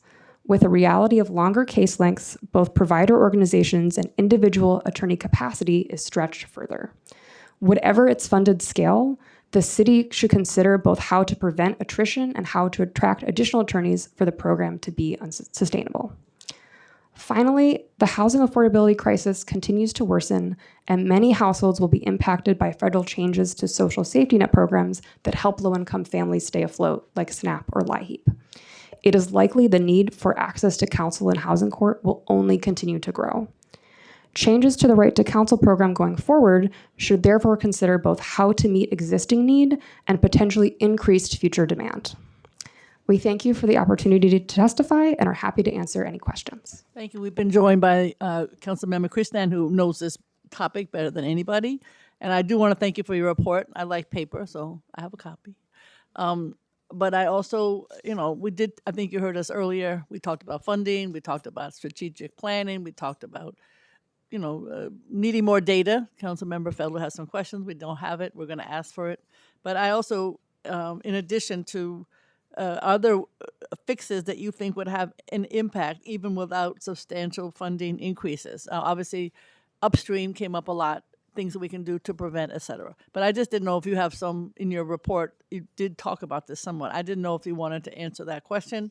And Councilmember Christian or others may have questions also. So anything besides funding, or is that is the bottom line that we need? But is there anything else? One of the things I think you got at your earlier questions was upstream efforts and the Brooklyn administrative pilot, which creates an automatic 45-day pause in cases while tenants can connect with HRA staff for one-shot deals and other programs. So that's something that the city could be looking at in other boroughs as well. Councilmember Christian has a question. Questions. Good morning, and thank you so much, Chair Brewer, for this very important hearing on an issue that I think, as you all testified to, is only growing in urgency. I think your testimony and the report was excellent. I appreciate you all putting it together too. As someone who was there and fighting with many here in the room today for the creation of this program, overseeing its implementation, and hearing from many of my former colleagues who are here today too, and clients and everyone, how the program has evolved over the years. Of course, a few questions I have, and I appreciate your observations about the program and where it stands now. One is funding is, of course, absolutely an issue, and it's always an issue. And I think we in the City Council are always going to put pressure on the mayoral administration to devote more resources to right to counsel. I do wonder if there are other, while we do that, because of course, as the budget battles and negotiations continue every year, this is something that we always raise. But I do wonder if there are more creative ways that HRA and the city can look at funding for this program, even with the resources they have. And so one of the things that I think was highlighted at the hearing earlier too was how we stop upstream, cases from coming up in the first place. And one of the issues that I notice is how right now, and I'm going to talk about case rates in a second, but right now, the way the program is set up really incentivizes, unfortunately, tenants want to have to wait with deep concern until they get court papers to be able to go to court and to get a lawyer at that point in time. And I think legal services organizations that are very overwhelmed and don't have the staffing they need, they've got to also triage as best they can too when those cases come in. So I do wonder if there are ways to really model the program and its implementation where we are supporting legal services organizations in working with tenants earlier, pre-filing, pre-litigation, where they get funded and they get reimbursed, and that's factored into case rates, so that one, it could potentially stave off cases before they start if landlords know that tenants are represented by counsel from the beginning. And two, it also keeps tenants, most importantly, feeling more reassured that they will have someone in this fight with them before they get served with eviction papers, not to face a very scary court process. And so I do wonder if there's a way to to restructure that program a bit to capture more of what legal service organizations are doing, without simply, HRA saying we need more money, we need more money? That's a great question. New York City was the first city in the country to have a program like this, but it's now spread to many other cities and jurisdictions. So we could definitely, and they don't all use the same model, both when they connect with tenants and sort of how long through the case they have representation. So we can definitely look at what other cities are doing and other models for this program. And we are planning to reach out to other cities that have right to counsel programs. Carla? I'd like to make an observation on the contract structure, which is also a part of how any of these issues are should be analyzed. And one observation that came up in our report was that when a legal services provider has an opportunity to assist with getting the one shot, that is not a chargeable cost to this contract. It tends to be the case that city contracts, HRA I think being a prime example of this, are quite prescriptive about what staff can be charged to the contract. And so if you have a situation where an organization has the capacity, and this wouldn't be for every organization, but if they have the capacity to put some paralegals, a social worker, people like that on their team who would also essentially be part of the intake and screening process and who might well be able to take actions that in the long run or even short run would be quite a bit cheaper. Those tend not to be chargeable to the contract. And part of this is because agencies have a tendency to create a one-size-fits-all contract template instead of allowing organizations to meet those deliverables in a variety of ways. And that's really a question of flexibility. I understand that it is something that agencies are a bit averse to, but it is doable, and I know that from experience. Said from the former head of Mox. Very well said. And I just have two more questions, if the chair will permit me. One, and I appreciate that, and I completely agree. We all agree. I know Chair Brewer does too, that we have to look at these things much more comprehensively because we're underpaying lawyers for the work they're doing, and we're underrepresenting tenants by doing that too. My second question was, were you all in looking at the case rates and increasing that as well, able to look at the differences between the way larger legal services organizations are reimbursed versus smaller ones? Because the disparity there is, the citywide ones, of course, have much bigger capacity, but the smaller legal service organizations are also doing really critical neighborhood-based work. And I noticed it in another legal services context that I'll get to in a moment, where there is that disparity between the case reimbursements for big organizations and small ones. And in my opinion, that really has to be adjusted and fixed because you can't do this work with only the big ones alone. There's a number of small neighborhood-based providers that really know the community, know these issues, know how these eviction cases are connected to larger displacement and gentrification struggles. Was that considered at all, or how has HRA looked at case rates based on legal service organization? I would say one of the challenges that sort of small organizations face that are different than larger organizations, there's sort of two things. One is when organizations are paid late, a larger organization has more of a capacity to manage that. It is much more challenging for a smaller organization, especially if more of their work is coming from a city contract. The other thing is about data collection. A larger organization might already have people on staff to do data collection. And while there was a lot of conversation about data in the earlier panel, and there's a lot of benefit to be gained from that data collection, smaller organizations might also have to hire more people. So there's sort of different strains for different providers that aren't necessarily, you're not going to see it in the contract, but it's all about operationally. Absolutely, and I completely agree, and I think that's where the smaller ones definitely need that recognition and far more support too. And finally, my last point really more is just as you all are studying and reporting on this too, one thing I notice that happens a lot is HRA tends to lump together right to counsel and the Anti-Harassment Tenant Protection Program, HTP, and those are supposed to work together in tandem. One is not supposed to come at the expense of the other, and it's a sort of zero-sum game. And I see that happening, and I see HRA bleeding together both programs. but the truth is they work comprehensively. Both serve very different but really important purposes. So if there's any way that IBO can look at that and call attention to that too, it's helpful for all of us, I think, to frame the understanding of how these programs should be funded and how they should work together. Thanks, Chair Brewer. All right, and I want to thank IBO for your wonderful report, and we will keep in touch. There's lots to be done. Thank you so much. The next panel is Judge Shah Ali, Judge Jack Stoller, and Tanya Fay.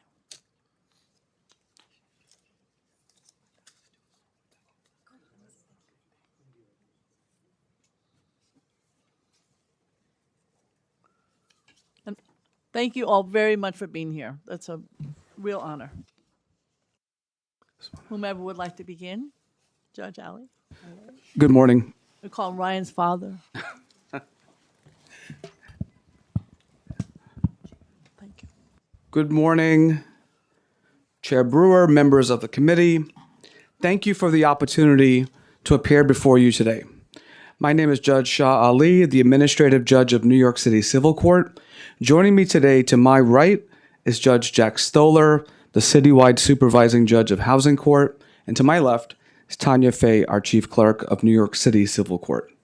We thank the City Council for holding this important hearing and for its continued attention to the Universal Access to Council program. By shining a spotlight on the challenges faced by tenants seeking representation, the Council is helping to ensure that the program will function as intended and deliver on its intended promise. As a court system, we are committed to seeing the Universal Access to Council program and the city's broader eviction prevention efforts succeed. For that to happen, these programs must be supported and fully funded to meet the scale and urgency of the need. New York City Civil Court is a sprawling institution that touches the lives of hundreds of thousands of New Yorkers each year. Our court spans 5 counties, 7 court buildings, and a remarkable team of 106 judges supported by hundreds of non-judicial staff. Housing Court in particular operates at the epicenter of the city's ongoing struggle with homelessness, affordability, habitability, and fairness in housing.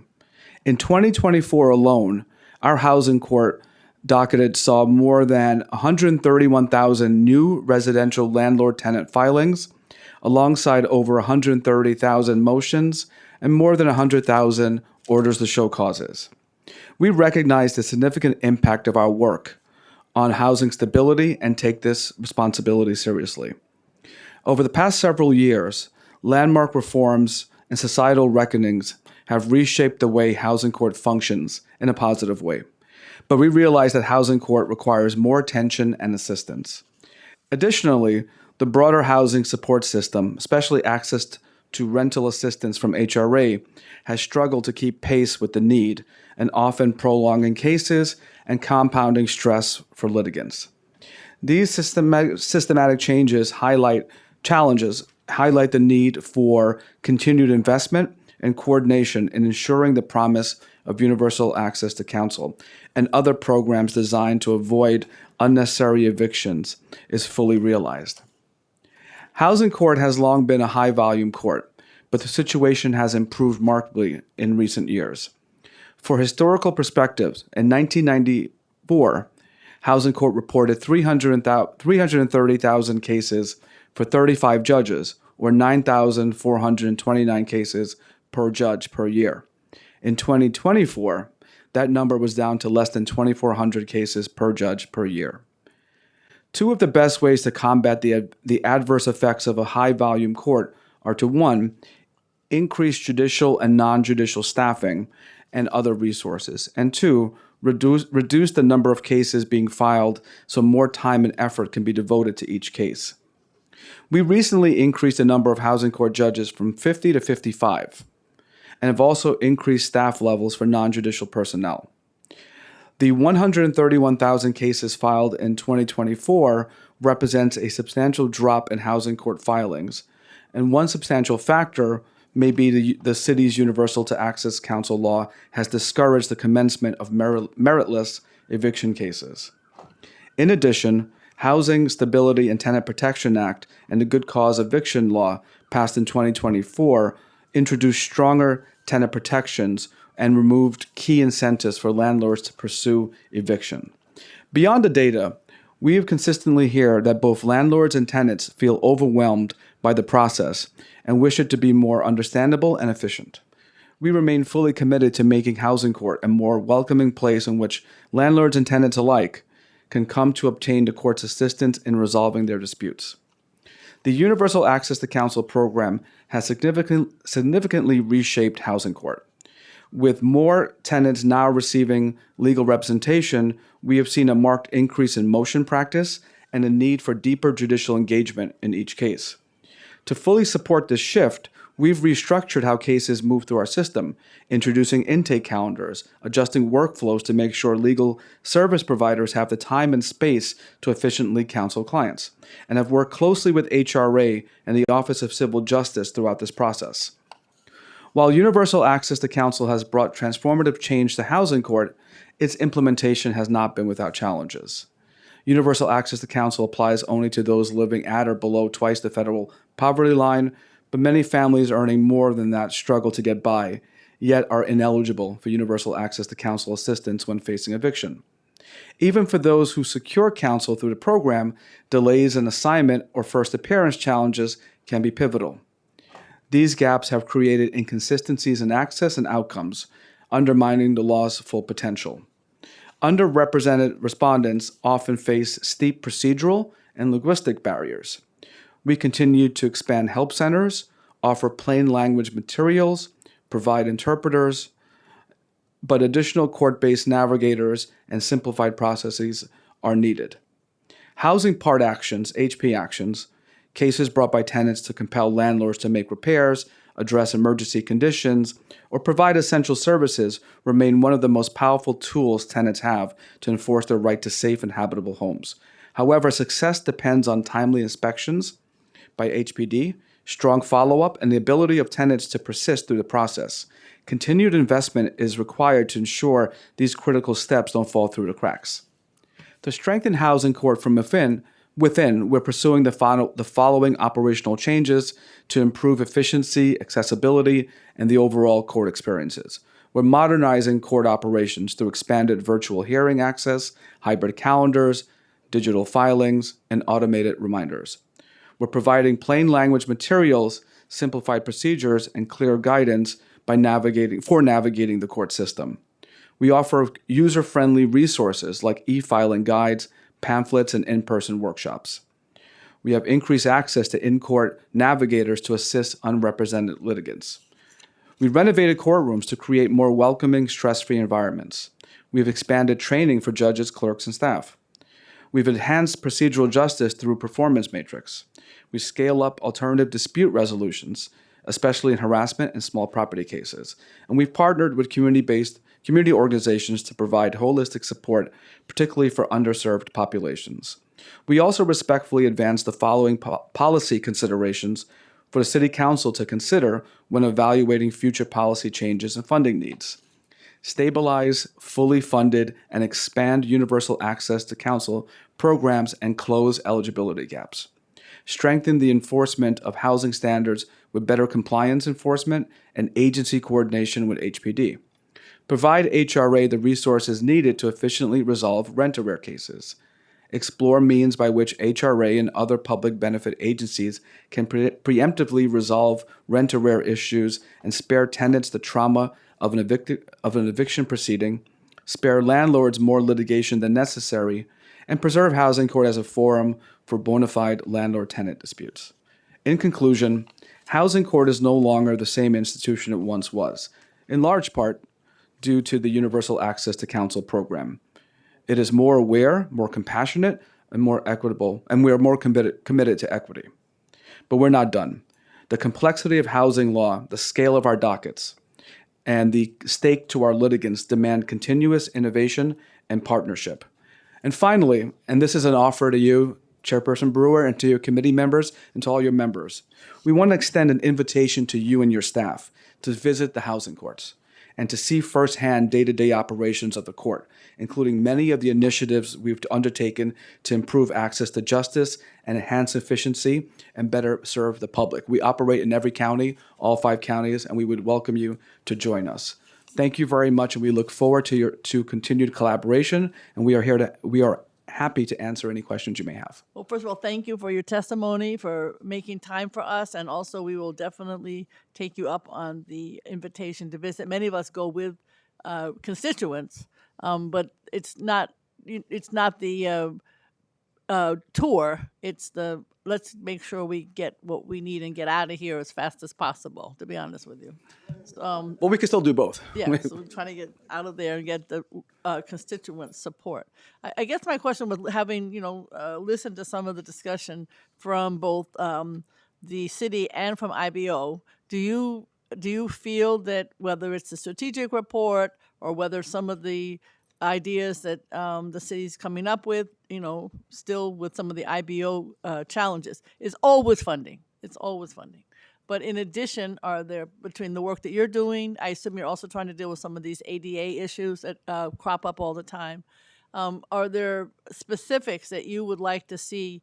I thought nobody else mentioned coordination with HPD. That's helpful. That did not come up earlier as an example of something that's fixable, right? As opposed to the cost of more staff and retention. So I don't know if there's something that, while you've been sitting here, that comes to mind that is something that could be fixable. It's not your job to do the upstream. That's not your job. But it seems to me that a push on that front would be helpful. You see, you're stuck with the challenges that nobody else is addressing. Sure. And so I really appreciate it, but I didn't know if you had some thoughts on this. I'll allow my colleague, Judge Stoller and Chief Clerk Fay to weigh in, but I'll also weigh in at the end. So, good. I don't have a clock, so I don't know if I should say good morning or good afternoon, but good morning. Good morning, Council Member Brewer. Thank you very much for this opportunity to discuss with you. I think the thing that occurred to me most when I heard your question just now was a challenge that we saw both in our court operations and with the legal services providers, which is even when we had the funding for hiring, it was a very challenging job market. So one of the ways that we addressed that in Office of Court Administration was we changed the way that we hired. We had historically hired court attorneys from people who had already had practice. Instead, we went to law schools and were recruiting at law schools, and we created a fellowship. And that really helped us out in terms of getting up to staffing levels in court attorneys that gets us much closer to the goals that we had had. And I know that both the OCJ, when they spoke earlier, and the IBO, when they spoke earlier, spoke about retention issues and getting just hiring court attorneys. I think that, attorneys at legal services providers. I think that's a challenge that is separate from funding, because even when you have the funding, if it's hard to find people to do this work, or if you find them and then there's turnover and attrition and so forth, then that's something besides funding I think really needs looking at, and we've adjusted the way we've done it. And anything that we can do to encourage law students, people interested in serving the public, to do this kind of thing, we're in favor of. I myself have lots of occasion to speak at local law schools, and I always make a pitch for this kind of work, but that kind of thing could always be expanded. Okay, that's very helpful. Thank you.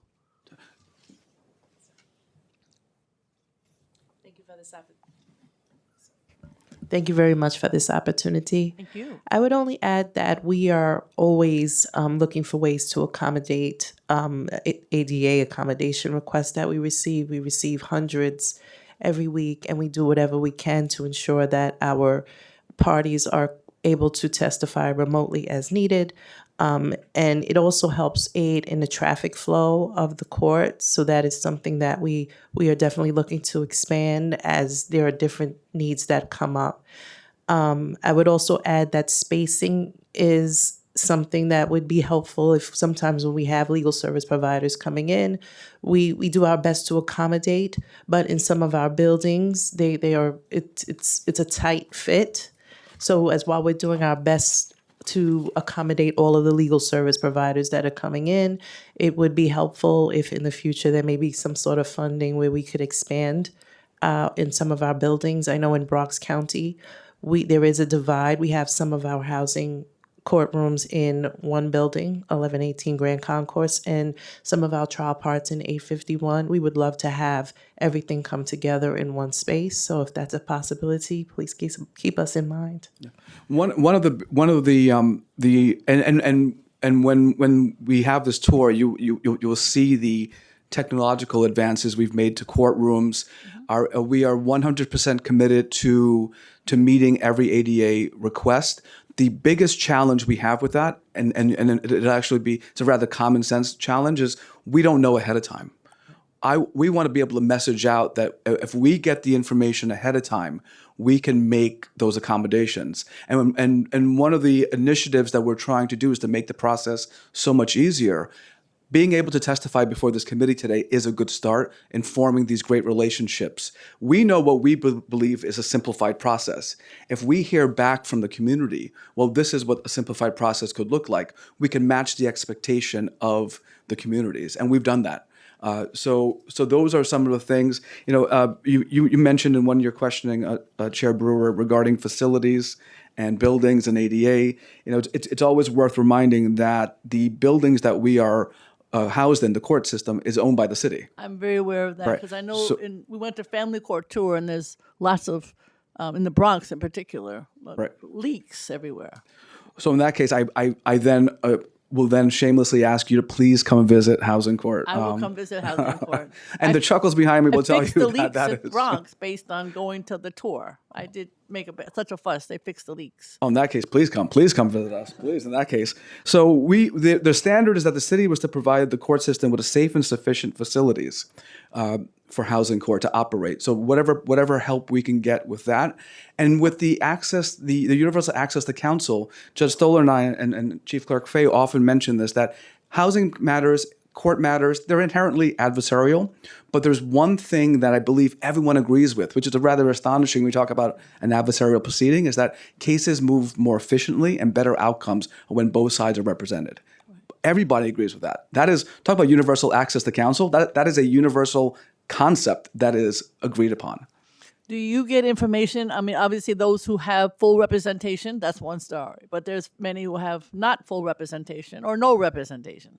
Do you find that those numbers are improving in terms of full representation? And do you have any sense of what happens to people, not necessarily your problem, for those who do not have full representation or who have no representation? And I must admit, when we just visited, that's only one day, of course. It wasn't clear that people knew how to get representation, what to do, et cetera. So in terms of informing litigants about the availability of representation with every single case when it's on the first time, they are referred to intake so that we get them interviewed by Office of Civil Justice, and then they get referred to a legal services provider. So in addition to that, judges often, if they see a pro se party who fell through the cracks through that intake process, will depending on the situation, we'll try to make a referral to Office of Civil Justice as well to try to get someone representation. And I think probably if it's in a post-intake posture, there's a little bit of triage going on in the sense that you mentioned succession issues earlier. Like if you're talking about something where a lawyer where a lawyer can maximize the difference between the pro se experience and the represented experience, judges certainly make interventions in those kinds of scenarios and try to say, let's pause the proceeding and refer it to Office of Civil Justice. In addition to that, there's signage in the court. There's the required attachments the tenants get, whether notices of petition and petition. Sometimes I worry a little bit that if you give someone too much information, it can kind of overwhelm someone's bandwidth and can make it difficult. So it's always sort of a tricky balancing process between, are we just giving so much information that it's noise, and are we being strategic in terms of how we target things? But everyone is keyed into this. And as Judge Ali said earlier, as a citywide supervising judge of Housing Court, I meet with all the constituencies of so I meet with tenants' attorneys, landlords' attorneys, HPD. And one of the things that was most surprising to me was that the landlords' attorneys who I met with, as Judge Ali said, they're supportive of this because they want to move. Yeah, they want the cases to move, and they sometimes feel that a court can have a tricky navigation process between a judge can't be an attorney for a tenant, but sometimes the judge wants to make the case fair for a tenant and the way the judge navigates that. Sometimes a landlord's attorney would prefer the tenant just have an attorney and cut out the middleman, as it were. So, so like Judge Ali said, whatever way to skin a cat there is in terms of the intake process we have, in terms of judges making referrals, in terms of signage, and I'm open to ideas about how to advance access to counsel as best as can be done. I appreciate it. And language is something that you're able to address in most cases? Oh, sure. Yeah. I mean, the idea is at what point do we, understanding, I think you hit the point that we have a very unique perspective. There are many transactions in the community that we're not privy to. So, forget about upstream, downstream. Sometimes we're left out of the stream, right? And then we get into the process. As soon as we know there's a language access request, we're on it. Different counties obviously have different considerations. Every county will have an in-house, let's say, Spanish interpreter. We do have, and this is a statewide issue, but regarding shortages. So the answer is the court system it's an access to justice issue. We actually have a mandate to provide it. It's at what point do we know of it?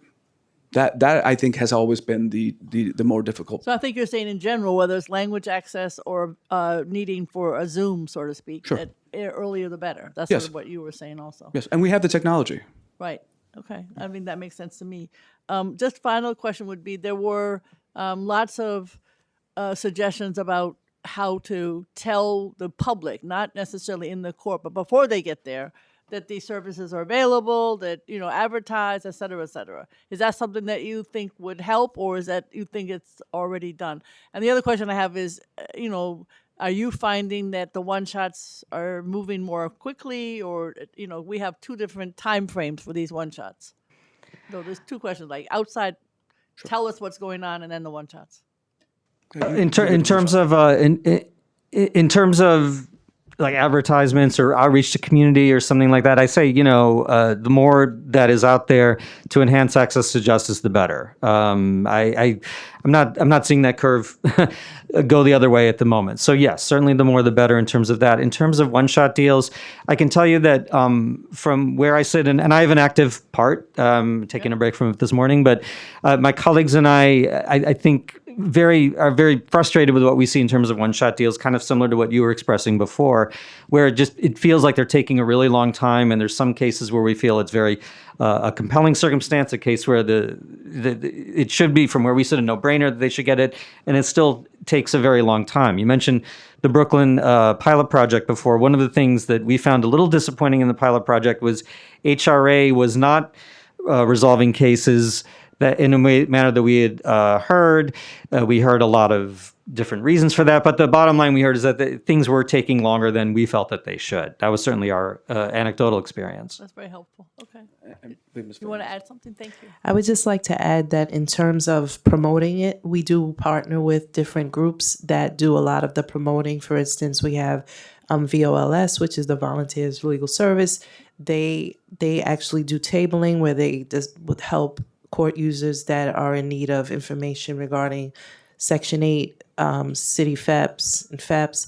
We have Housing Court Answers. That's one of our partners. They started a pilot in New York County where they do weekly workshops and they go over various housing court topics such as how to file an order to show cause, what your defenses are for filing an answer. We do those weekly, and we're getting ready to expand into Brooklyn or Kings County. We also collaborate with the Center for Justice Innovation, and we do what we call the VCAN project, which is Virtual Court Access Network. The court users don't necessarily have to come to the court. We have a site in our Harlem courthouse that is not where people can come in and file an answer without coming downtown. We also have one in Red Hook where they can file an answer for a Kings County case without coming downtown. They can apply for a one-shot deal. There's an HRA representative there. They also help people that have to recertify for their apartments. And they can provide information regarding the housing court processes and procedures. Councilmember Brewer, just to add to that, we are so interested in outreach. because we believe that the more everyone knows, tenants, any court user, we get better outcomes. So we're trying to meet again the community as to how they receive information. We know how we want to give it, but we're doing almost like focus groups. How do you receive your information? So for hiring, as Judge Stoller mentioned, we have a dedicated LinkedIn page. We have a Facebook and Instagram page. I'm going to show my ignorance in technology. I don't know what goes beyond that. And we also go conventional, like meeting the community, going to community board meetings, different forums. So any way possible, the more we can message out, the better I think it is. Thank you very much, Councilmember Krishnan. Thank you so much, Chair Brewer. It's good to see you all, Your Honors. Judge Ali, very nice to see you too. And appreciate all your work. I have a couple questions, and I apologize. I had to step out for a phone call, but if this was covered already. But I think one of the biggest issues with housing court is it's just overwhelming, as you all know, the number of cases that come in. But it is Supreme Court for so many people. It's the highest court they'll often ever see, and it's affecting where they live, whether they can stay in their home or not, and you all know this very well. So I just had a couple questions. One that's a little bit off topic, but we're not often graced by the presence of the judiciary here, so I do want to take that liberty when I can. And so one question that's sort of related is it still the case that in housing court, I know as I know it was in the past, there are numerous non-payment eviction parts, but only one courtroom for affirmative cases, HP cases, 7A cases. Is that still the case for each borough? First, short answer, yes. And I just, as a housing court judge, want to express my appreciation for equating this with Supreme Court. So thank you for that. All promoted here. Sure. I just want to talk about the HP staffing for a minute. The means by which we decide which parts go to HP cases and which parts go to other cases is based on the data. So if we have, 5% of the cases are HP cases, 5% of the judicial staff will do that. Sometimes that's waxed and waned. So for example, I was in the HP part in New York County in 2019, and the volume of cases we had coming in was not enough to justify a full part. So part of the week I was doing trial part work, part of the work I was doing HP part. In Kings County in, I think, 2021, we had more HP cases coming in, so we adjusted that. So there was some HP cases going to an HP part and spillover HP cases going to a different part from another judge who was doing other things. And I think in Kings, the way the staffing is now, I believe that's something similar. So the HP cases are going to the HP part, and other cases going to the HP part go to a different part. So it really depends on the data. The way that it works out in terms of the number of cases versus the number of judges, it does roughly work out to one HP part per county the way it's done right now.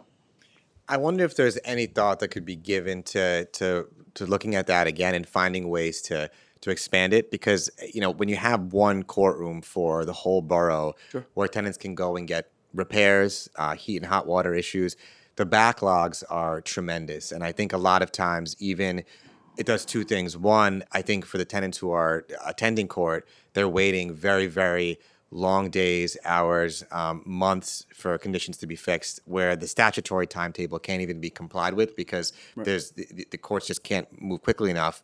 And that's especially true in emergency cases. And then, second, obviously, I think that may also affect the number of cases that are, like, I understand it's based on proportion, sure, but I would be willing to bet that there are tenants that don't bring cases because they're so frustrated, and many times they're, for HP cases, they're not represented by counsel, like right to counsel. They're bringing their own, or if they have lawyers too, the wait times, having to take off from work to wait so long in courtrooms all day. I think that probably deters people from bringing cases, and I just wonder if there's a way to look at, expanding the number of affirmative parts that are there to give tenants more opportunities. They're playing defense on the eviction cases that are brought, but if they have serious issues in their building, they're at a fundamental structural disadvantage in bringing those cases when there's only one courtroom for the whole borough. So I'm certainly open to any kind of conversation about that, and I just want to talk about a couple constraints. So when an HP case is started, we automatically order HPD to inspect the apartment and come back. Because of the volume of inspections that HPD has and staffing levels of HPD, it usually takes a minimum of 2 weeks before HPD can go out and inspect. Once HPD inspects, it takes another certain interval of time, usually about 2 weeks after that, for the inspection report to come into the court part. Now, while that builds in kind of a 4-week delay from the commencement of the case to the return to the case, there's good news at the end. And that good news is Multiple Dwelling Law 328.3 says that HPD inspection report is automatically admissible. It's on the browser. Anyone with a web browser can look at it, and it's prima facie proof of the conditions. And what that means is that on the very first day that a case is returnable, and I believe you're a former legal services lawyer, so you know that litigation sometimes takes a while, right? I mean, there's discovery, there's the motion practice, whatever. One of the things that Multiple Dwelling Law 328.3 and New York City Civil Court Act 110 make unique about HP cases is you can get the final resolution of the HP case on the very first day. Final resolution being an order to correct violations. Now, in practice, that does not necessarily resolve the case because landlords don't always comply with orders to correct, so there's remedies that follow. But the delays that are, I think, inherently built in, and unless something changes with the way that HPD staffs their inspector, their stable of inspectors, or the way that they're able to get the inspection reports back to the court, you sort of are always going to have that delay at the outset, with kind of the reward at the end being that. And I've given trainings on HP actions to my colleagues who are judges, and we tell them in the trainings, you should be doing orders to correct the first day, because like you said, these delays are there. So that is something that should be happening. And probably to the extent you have litigation in that part, it should be more about, did the landlords actually comply with it or not? And the extent to which you have motion practice about that can sometimes really determine the question that you're talking about how best to allocate judicial resources so that we can assure that housing standards are maintained. Councilmember, just to add, and if you didn't feel it, Judge Stoller's enthusiasm for this area of the law, we are well represented by his wisdom as supervising judge. But as to the operational question you asked, trust me when I say we look at the operational side multiple times a week. Because before we get someone coming to us saying, why is there a delay, we ask ourselves, why is there a delay? All of our judges are trained to handle the HP matters, and we look at where we need to meet the needs. So at any moment, we can shift cases around. So if you're able to, if you know this from maybe your district or litigants, let us know. Yeah. If we're not seeing it in a way that we could see it, but you're seeing it in a different way, let us know, because we could. There's no operational barrier that's one part, one county, and that's it. We can never touch it. Yeah. We can slide it where the need is. And I appreciate that too. I would just urge you all too, and I'm happy for us to have further conversations about it as well. It's just where the courts are and what's happening on the ground. What's happening on the ground is far outpacing the needs of the courts, or the ability of the courts to move as quickly as possible. And I say it, even as being a legal services lawyer before and practicing in housing court, and just knowing the extensive delays. And the bigger problem now is we have so many cases in my own district too of vacate orders in buildings, fires, landlords destroying buildings, and. So those emergency cases, or where there are Class C violations where HPD needs to collect on those fines that they issue, the courts, unfortunately, because of the structural inequities, can move very slowly to enforce those things. And the end result is that tenants are living in horrific conditions.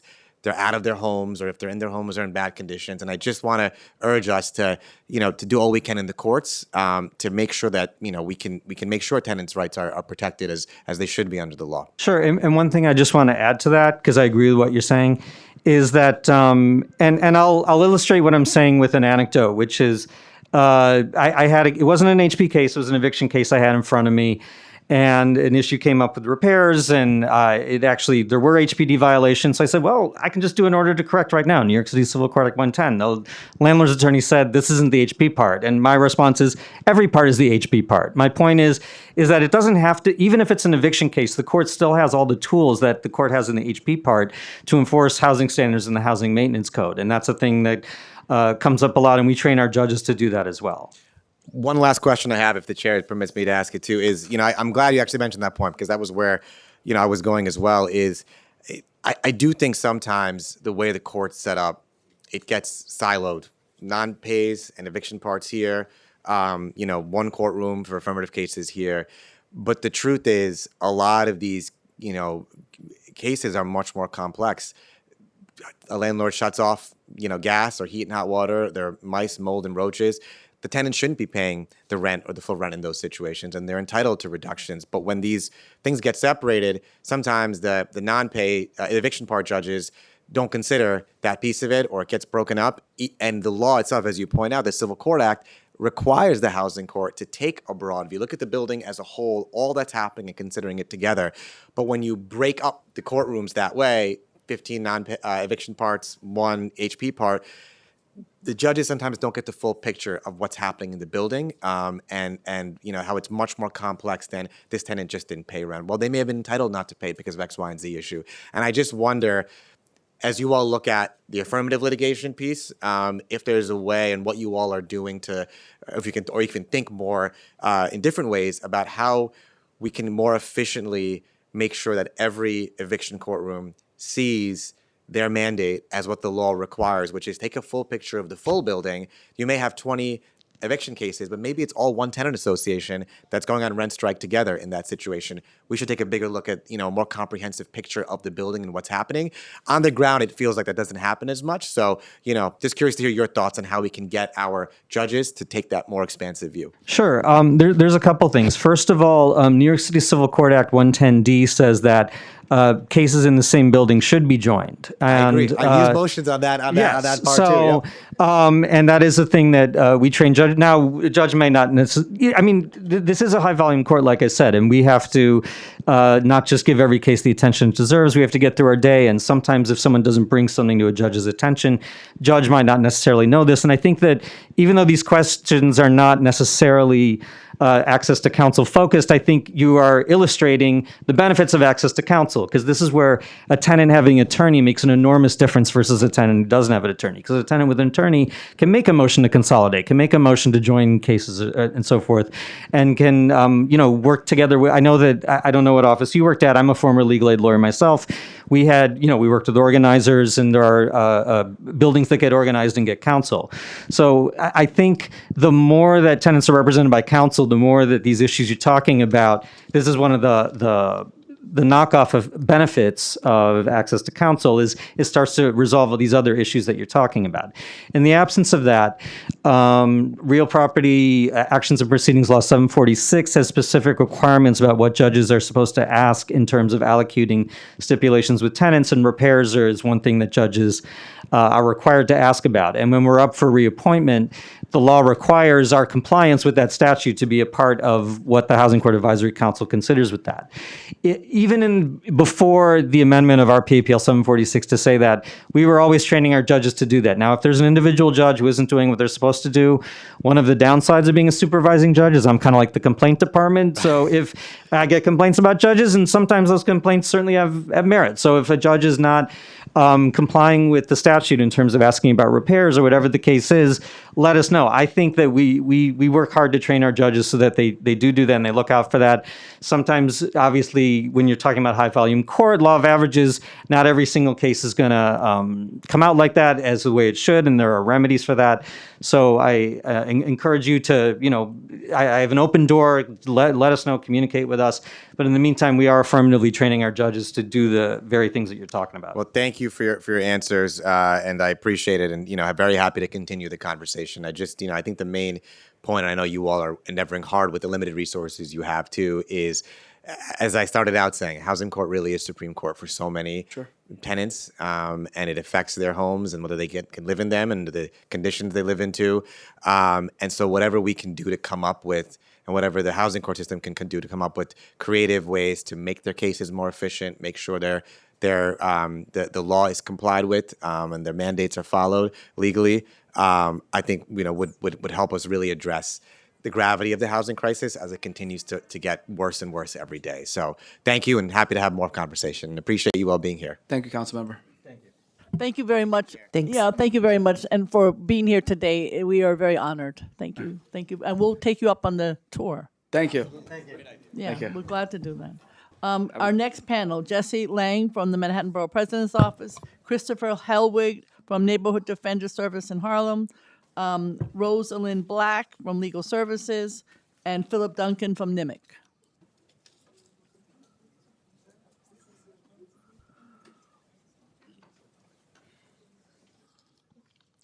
Thank you.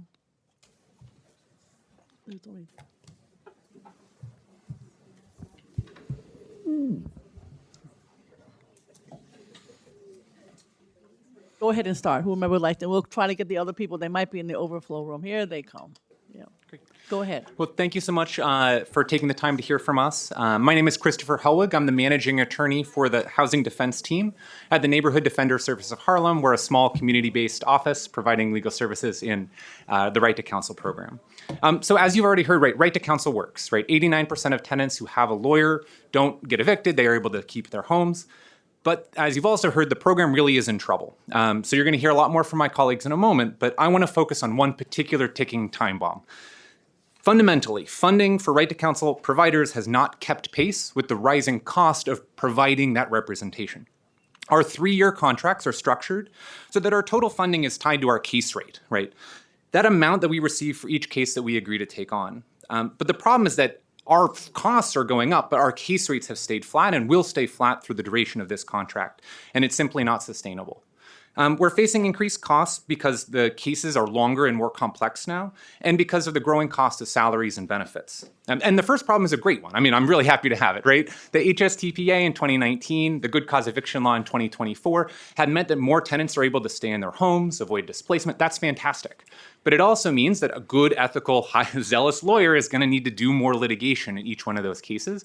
And just like we heard from the IBO a moment ago, right, there's been a 4-fold increase in the number of cases that roll over from one year to the next. And the current contracts don't account for that at all. The second problem, and that we've already been discussing, right, is hiring and retention. The expansion of right to counsel vastly increased the number of tenant lawyers that we need. But the job is hard, right? Being an eviction defense lawyer, right, is tough. It's emotionally draining. It's super complicated, and the kinds of laws you need to be able to grapple with are a high level. It's a Supreme Court. So burnout and attrition are just incredibly real problems that our offices are dealing with constantly, right? Being staffed up is an exciting thing, and we're like excited to tell each other, we're fully staffed this month, but it doesn't often last. So to hire and retain our incredible staff who do incredible work, we have to be able to offer them a competitive salary, and we have to be able to give them a regular raise, right, yearly. That's expected. Our CBAs require it. It's the only way that we can retain and keep our folks. And then, of course, they need benefits, and those benefits are getting more and more expensive every year, but our case rates are not increasing. So our costs are going up, our funding does not. And as Councilmember Krishnan was saying, right, case rates vary wildly across providers. So, right, some providers are getting a certain case rate. Other providers, especially the small, the new, the community-based providers, are getting a case rate that is well below the cost of actually representing our clients. So just to use my office as an example, right, we've been doing eviction defense since 2021. We've got 10 lawyers, 2 benefits specialists who are great at getting HRA to give our clients money, and 2 wonderful support staff. We've doing fantastic work, but the contract that we have right now, the case rate we have right now, funds only about half of their salaries and benefits. So that means that for every dollar my office gets through the Right to Counsel program, I've got to go find another dollar from another contract or a private donation or some other source in order to pay my people. And that's not sustainable. That's not sustainable in the short term, and it's really not sustainable in the long term.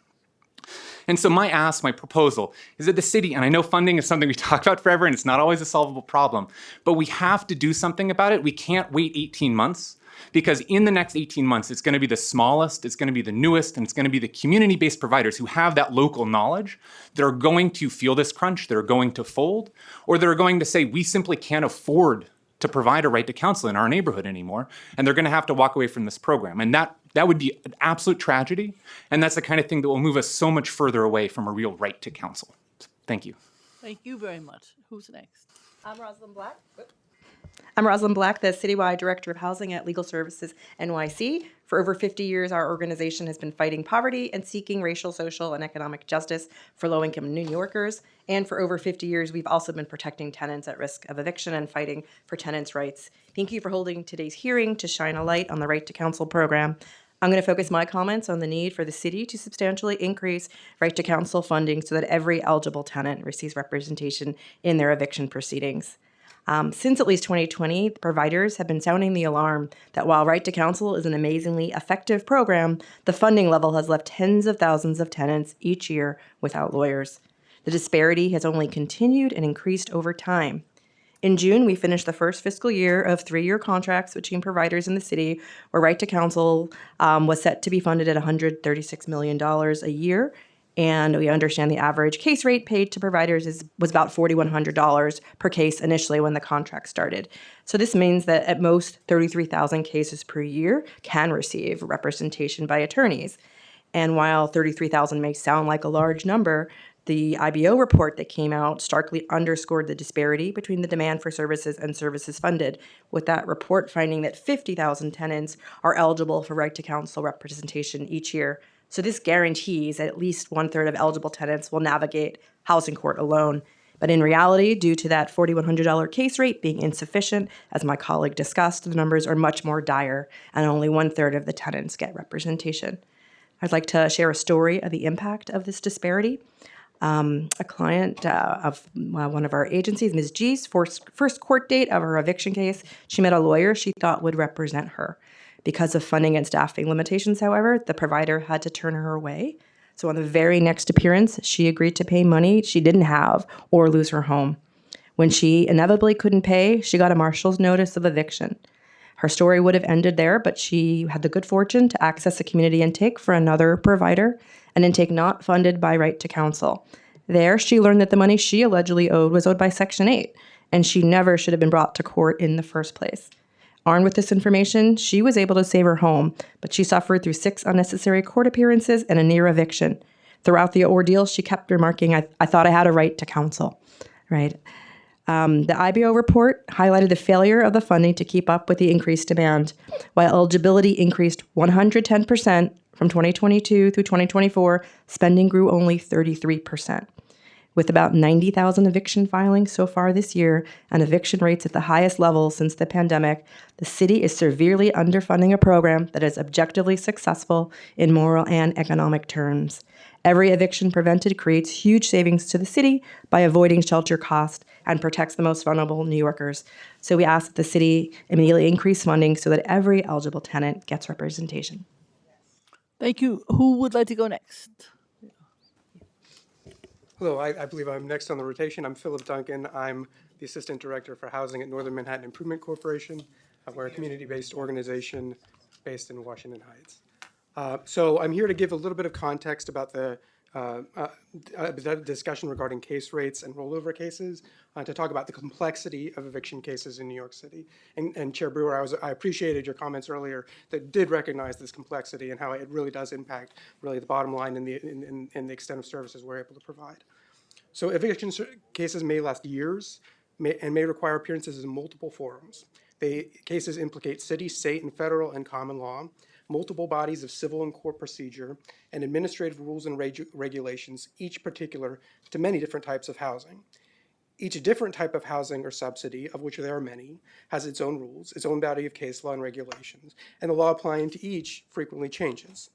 Often the defenses present to preserve a tenant's housing require an extensive investigation and skillful litigation, the result of which can be establishing an affordable long-term tenancy where it did not previously exist. But the perverse incentive of the current contracts to focus on quick and easy cases effectively punishes providers for going above and beyond. Often the best case outcomes only come after years of litigation. Complex holdovers proceedings may last years. Cases involving succession to a rent-regulated tenancy often require lengthy periods of discovery, and even non-payment proceedings may involve complicated issues requiring motion practice, discovery, and trial practice. And here I'm going to brag a little bit.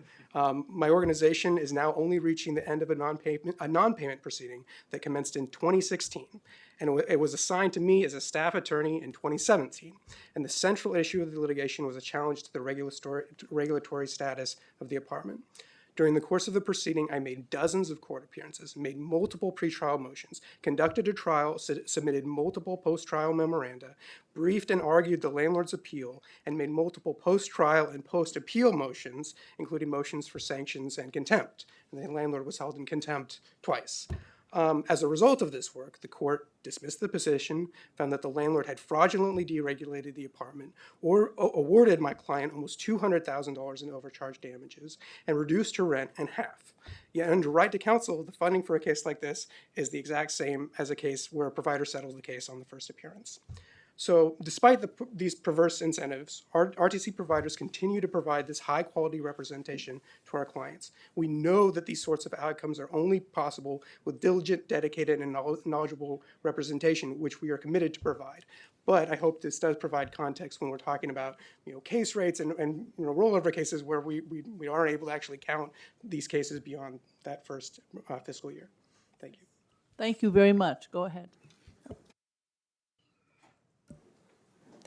Thank you, Chair Brewer and Councilmember Krishnan for being here today and for holding this hearing.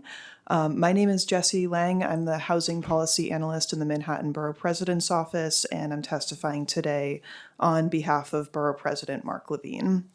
As I know you all know, Borough President Levine championed right to counsel legislation as a city council member and got the helped get the initial legislation passed in 2017, which remains one. This guy helped him a lot. Yeah, I know.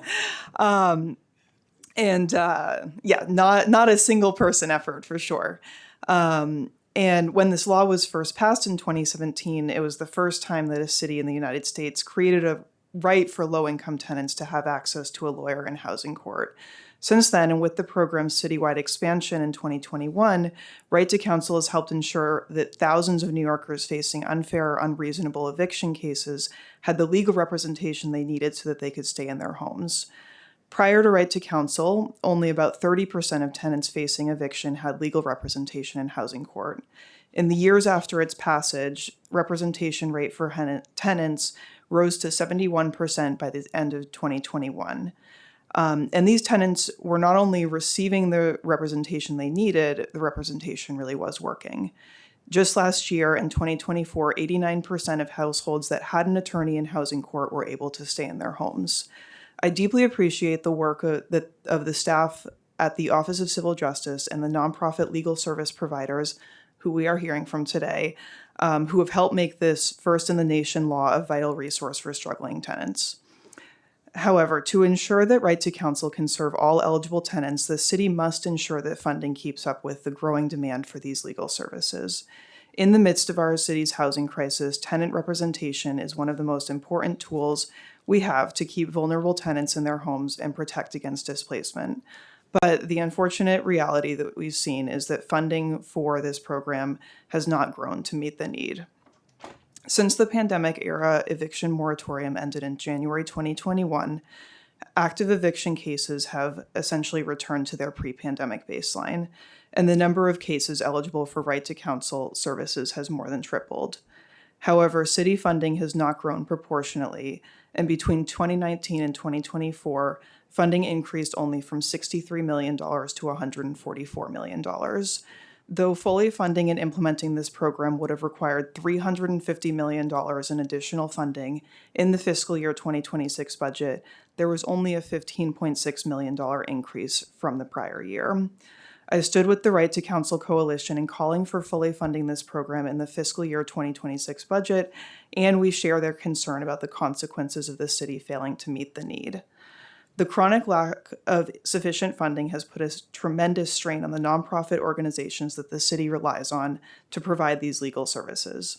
At the same time, case lengths have increased and the number of cases that are resolved quickly has gone down. Between January 2023 and January 2024, only about half of cases were either disposed or had a first major decision within the first 6 months of the case. This compares to pre-pandemic norms of around 90%.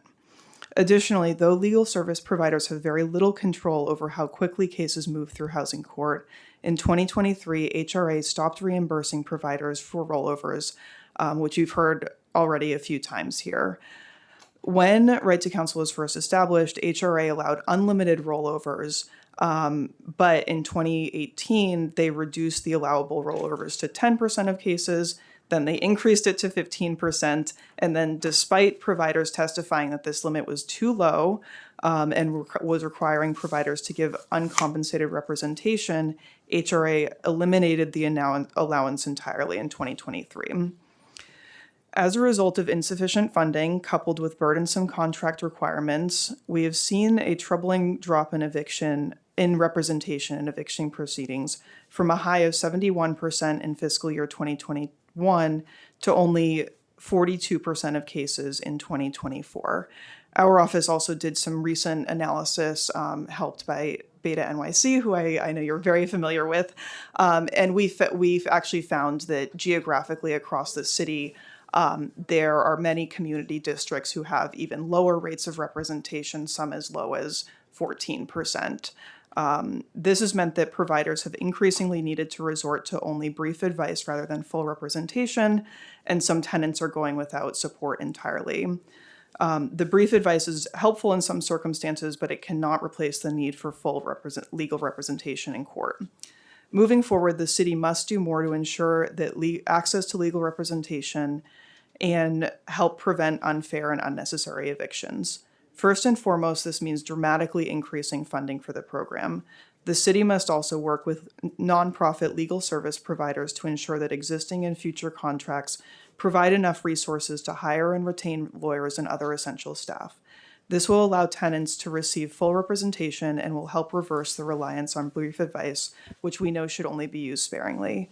In addition, HRA must revisit the contractual limitation on rollover cases, which prevents lawyers from serving clients whose cases stretch beyond a single fiscal year. As our city continues to navigate the worst housing crisis in its history, legal representation is an essential tool for keeping people in their homes.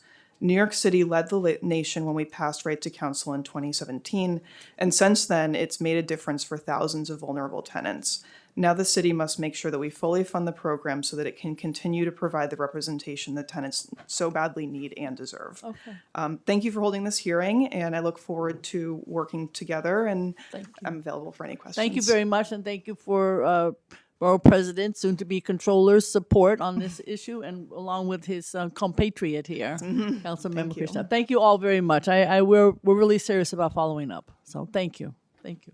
Our next is Jerome Fearson from Bronx Works, Alfred Toussaint from Canva, Jonathan Fox from New York Legal Assistance, NYLAG, and Joanna Lane from Legal Aid.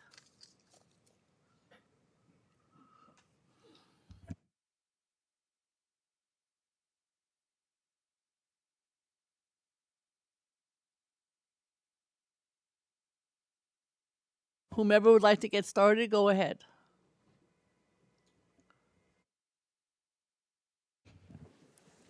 Good morning. Good morning, council members. My name is Alfred Toussaint, and I am the Director of Housing at Canberra Legal Services. We have offices in Brooklyn and Staten Island.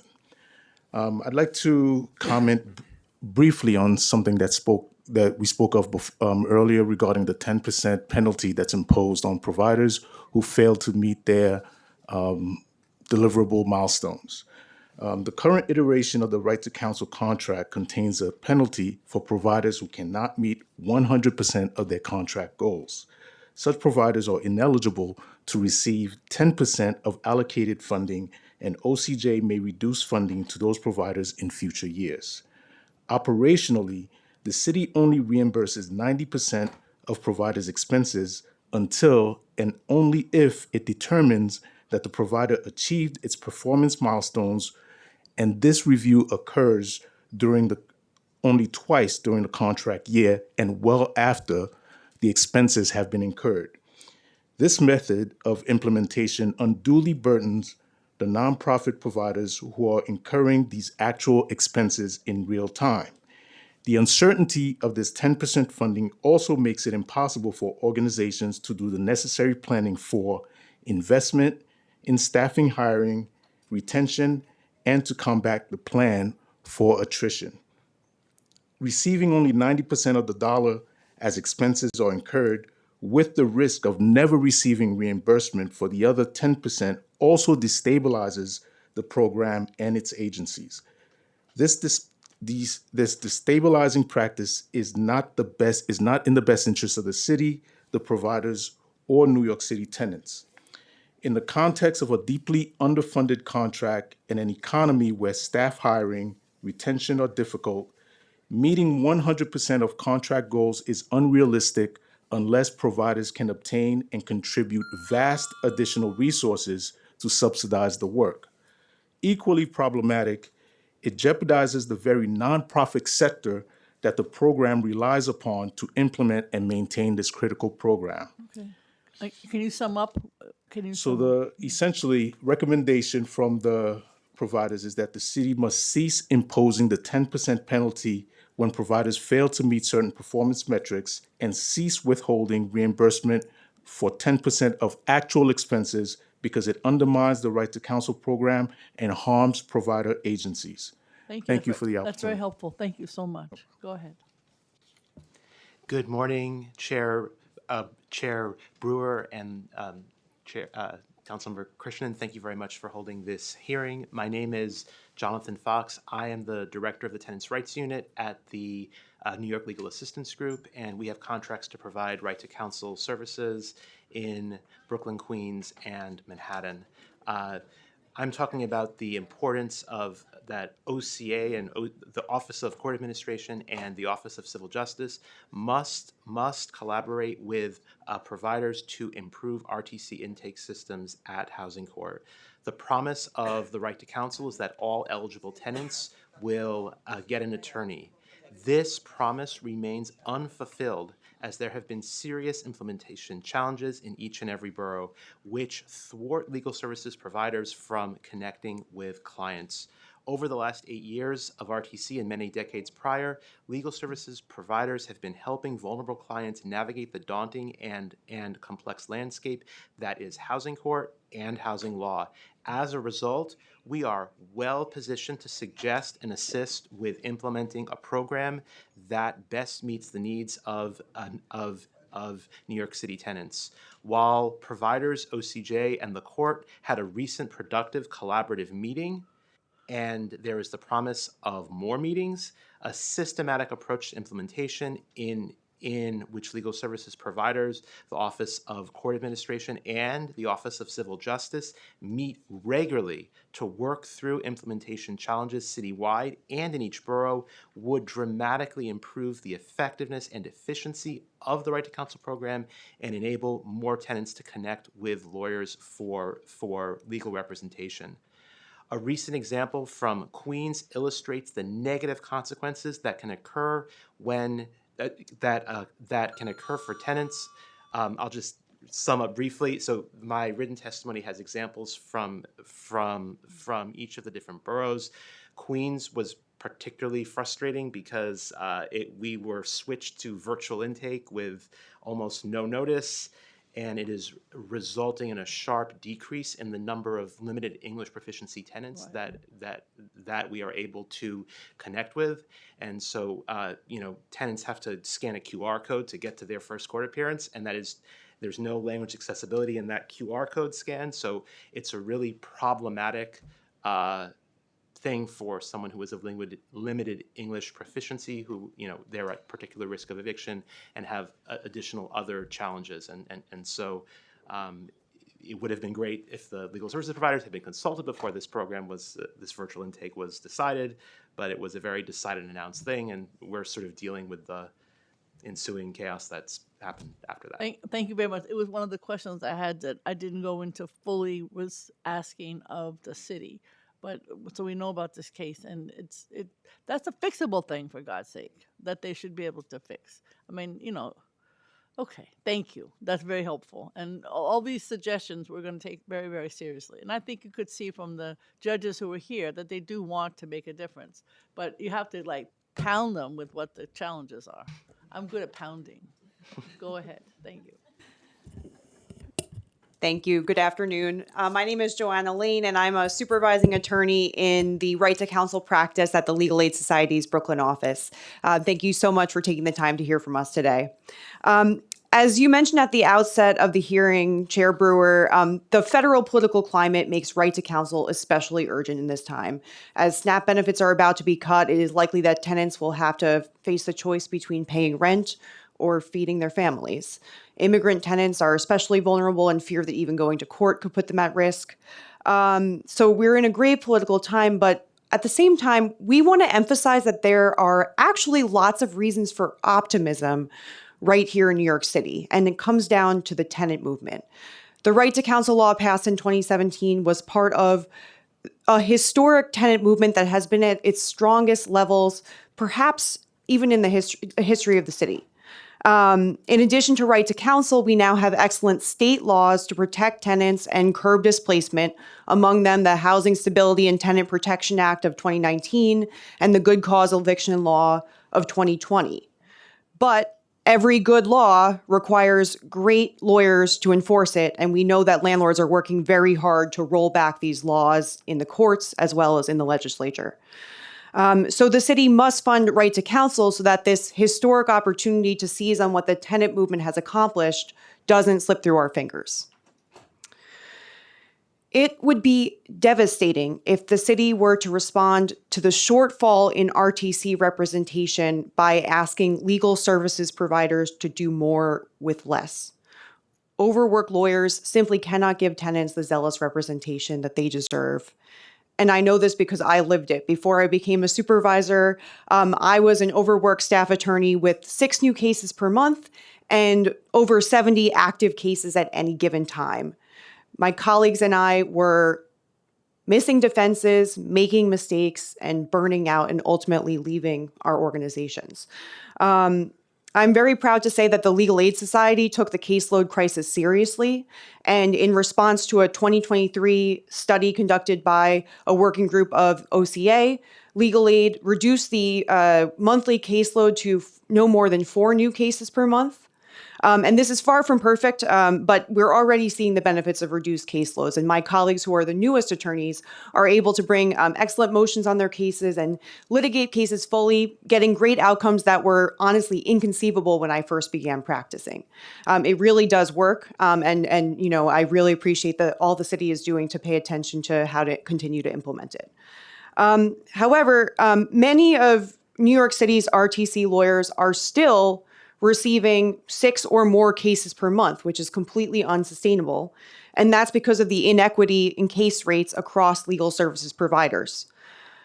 Across the board, including at the Legal Aid Society, we still don't have adequate funding for social workers or paralegals. New York City's tenants deserve better, and I know that you agree. The city must fund a $7,500 case rate for all providers. We ask that the city fund rollover cases, and we ask that the city end the draconian 10% penalty for providers who fall short of anticipated performance. The providers also ask for regular meetings with OCA and OCJ to work through all the implementation challenges that we've discussed today. By fully funding the right to counsel, I'll wrap up, the city can rise to the occasion of this historic moment and achieve true justice for New York City's tenants. Thank you very much. Thank you. Thank you all very much. This is helpful to all of us to make the changes that are needed. Seriously. Thank you. Thank you.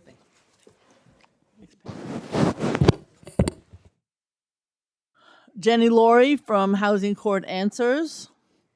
Adakia Kaplan, Right to Counsel, I'm talking about. Peter Estes from ANHD. And Dan Evans from Goddard.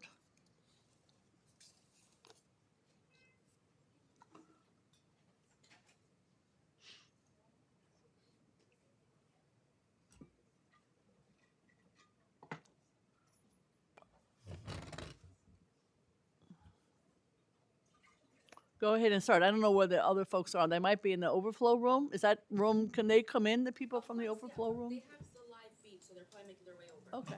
All right. Should I start or please, yes? Jenny, go All ahead. right. All right. Thank you, Councilmember Brewer and Krishnan, for being here today, and thank you, Chair, for holding this hearing. I'll submit written testimony with more details, but I just want to explain a little bit about what we see. Housing Court Answers is a nonprofit that provides assistance to unrepresented litigants over a hotline and through information tables in the housing courts. We don't provide legal representation. So we spend a lot of time helping people connect to right to counsel, basically helping them connect to legal services. So I just want to focus my testimony on that and to say that I feel sometimes when I'm talking, I think they've all left, to the Office of Civil Justice, that I'm being gaslighted. This is not the experience. The intake process that they describe is not the experience that we see for most unrepresented people, tenants going to housing court. especially in the Bronx and Queens where it's virtual. A lot of tenants don't get the process. They don't connect. If they do connect, they don't understand what happened. It's not explained to them clearly what's going on. If they don't speak English, they get very limited information. And they're told in some vague way that someone will connect with them to do an intake, and a lot of times that doesn't happen. I mean, it's not possible that intake screening and connection to legal services is happening for everyone who's eligible. And at the same time, something like 30 or 40% of eligible tenants are getting legal representation. So I just want to emphasize that one point as sort of like the huge pain point that we see at Housing Court Answers. Thank you. Thank you very, very much. Been joined by Councilmember Williams. She's from Queens. Good afternoon. Thank you, Chair Brewer, for holding this hearing and for the opportunity to testify today. My name is Dan Evans. I'm the program director and an attorney at the Goddard Riverside Law Project.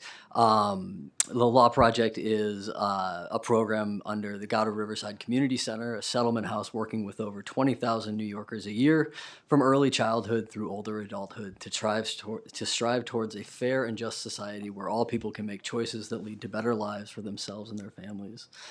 As part of this work, nearly 30 years ago, Goddard Riverside and its partners were amongst the first in the community organizations to call for universal access to legal services and housing court. Today, the Law Project provides a range of services for New Yorkers throughout Manhattan, including through city contract funding like universal access to housing court, anti-harassment tenant protection or AHTP funding, and then discretionary funding from City Council. In fiscal year 24 alone, we served over 1,100 New Yorkers through legal advice, from legal advice all the way through full representation. Passed in 2017, the original RTC legislation required that the Office of Civil Justice establish and oversee a program to provide full legal representation to all tenants facing eviction whose income does not exceed 200% of the federal poverty line. However, in 2020, RTC expansion was greatly accelerated to provide full representation in emergency cases that were emerging during the COVID-19 pandemic. This acceleration outpaced funding. So right to counsel funding has not grown at pace with the eviction defense needs of the city, and the contract requirements do not offer flexibility to meet these goals while creating balance for the workloads that the lawyers face. For instance, in years past, right to counsel contracts used to allow the inclusion of rollover cases and brief legal advice as part of the performance targets. This helped us hit contract targets while also helping fully cover the range of services that we can provide for our clients. Being unable to bill for either types of these services can indirectly make providing public eviction defense legal services less sustainable financially long-term for social service providers. Brief legal advice is still time spent with a lawyer, and some cases can be more complex for a variety of reasons, and as a result may not reach a resolution within a fiscal year. We urge the city to allow rollover cases and brief legal advice to be counted as units of service towards right to counsel contracts. In addition, while right to counsel is supposed to provide services for all clients up to 200% of the FPL, the contract is not funded well enough for service providers to take on every case that qualifies. When tenants do receive full legal representation in housing court, most are able to avoid eviction and remain stably housed. Without the proper funding increases or flexibility to handle the high volume of eviction defense cases New York City is currently facing, service providers are often incentivized to take on some of the easier eviction defense cases in order to meet case caps. And I'll wrap up by saying we greatly support the Right to Counsel initiative in New York City and believe the city's ability to work with tenants and housing legal service providers to strengthen this right so that every tenant who needs one can access a tenant eviction defense lawyer. Thank you for the opportunity to testify. Thank you. Thank you for all your housing clinics. Of course. Go ahead. Good afternoon. You got to push the button. Thank you. There you go. Good afternoon. My name is Adalki Capellan, and I'm here with Khadija Hussein. We're from Right to Counsel. Thank you for the opportunity to testify about New York City's Right to Counsel law. The Right to Counsel Coalition is a tenant-led coalition that formed in 2014 to disrupt housing court as a center of displacement and to end eviction crisis threatening our families, neighborhoods, and homes. After a hard-fought 3-year grassroots campaign, we made history. New York became the first city in the nation to establish a right to counsel, RTC, for tenants facing eviction. Since then, RTC's success has been undeniable. Evictions have plummeted. Landlords sued tenants less, and 84% of tenants who had an RTC attorney stayed in their homes. RTC has also helped establish a more just case law, lowered rents, stabilized apartments, and forced landlords to make repairs. Evictions do more than just displace people. They harm health, employment, education, and entire communities. Study shows that RTC prevents those harms. One recent study found that access to counsel reduces adverse birth outcomes among Medicaid-insured mothers, showing that evictions present also a matter of public health. We also know that eviction disproportionately impacts people of color, especially Black women and children. With 1 out of 8 children in New York City experiencing homelessness, the stakes could not be higher. When properly implemented, RTC prevents eviction, keeps families housed, and strengthens communities. But today, the Office of Civil Justice, OCJ, and the city agency charged with enforcing RTC is failing to meet its mandate. Since January of 2022, more than 107,000 households has faced eviction alone, and the majority of them were eligible for RTC. Thousands of New Yorkers are being forced from their homes, being denied their rights, and losing cases they should have won. This is a violation of due process and a moral failure of the city. OCJ exists because of tenants organized and won this right. Under the de Blasio administration, OCJ worked collaboratively with the courts and our coalition to enforce local law 136. They were transparent, responsive, and committed to uphold RTC. Under the Adams administration, OCJ has been retreated from that role, capitulating to the court's position instead of enforcing tenants' rights. The city must act now to fund, enforce, and strengthen RTC. So 1, fully fund right to counsel. Local Law 136 is not fully funded. While the city has increased funding over time, the current funding levels still do not cover the full costs. Legal service providers face untenable caseloads and unsustainable retention rates. To meet current demands, city must increase RTC funding by at least $350 million immediately to ensure that every eligible tenant there's still other points I would want to make. Eligible tenants have zealous representation. Establish a mechanism to adjust funding as the volume of cases changes. Plan proactively for higher costs when the number of cases increases. 2, ensure OCJ's effective oversight and partnerships with tenants to strengthen RTC. OCJ is required by law to hold annual public hearings and release annual reports on RTC implementation. Under the Adams administrations, those reports have been delayed and hearings have been postponed and held virtually, limiting the public access and transparency. OCJ must resume in-person annual hearings on right to counsel, release timely public reports each year, meet regularly with our coalition, not just with contracted legal providers, to ensure RTC implementation addresses the needs of tenants facing eviction. OCJ must once again act as an advocate for tenants, not an arm of the court bureaucracy. Number 3, uphold tenants' rights in housing court. The tenant must do their part to reduce the volumes of eviction cases on court calendars so that the number of cases matches the capacity of legal service providers. Work with OCJ to ensure that all eligible tenants receive their right to counsel as they are entitled to. Adjourn cases when there's no RTC attorney available until a tenant secures counsel and their attorney has the adequate time to prepare. 4, support statewide right to counsel. Expand RTC to cover all tenants of New York City and across the state. Require courts to notify tenants of their right to counsel and provide information on how to connect with an attorney. Mandate adjournments until tenants have secured counsel. If these rules had already been in place, the crisis we face in New York City today would not exist. Right to counsel keeps New Yorkers in their homes, and it's one of the most effective anti-displacement and anti-homelessness tools the city has ever had. We are calling for New York City Council to be RTC champions and to publicly defend tenants' right to counsel. In summary, we would add $350 million to the city's budget to fully fund RTC, hold OCJ accountable for enforcing. We got it. Thank you. I just want to make sure, but thank you so much. And you're going to submit that? Online, yeah.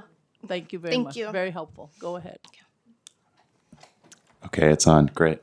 I want to echo the comments that all my colleagues on this panel have made so far. Thank you, Chair Brewer and the members of the committee for the opportunity to testify today on the Right to Counsel program. My name is Peter Estes. I'm the Senior Housing Policy Associate for the Association of Neighborhood and Housing Development.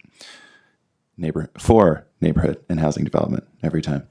Alongside many of our members, ANHD was part of the campaign to pass the Universal Access Law that established the city's Right to Counsel program in 2017, and we continue to support the work to realize the law's full potential.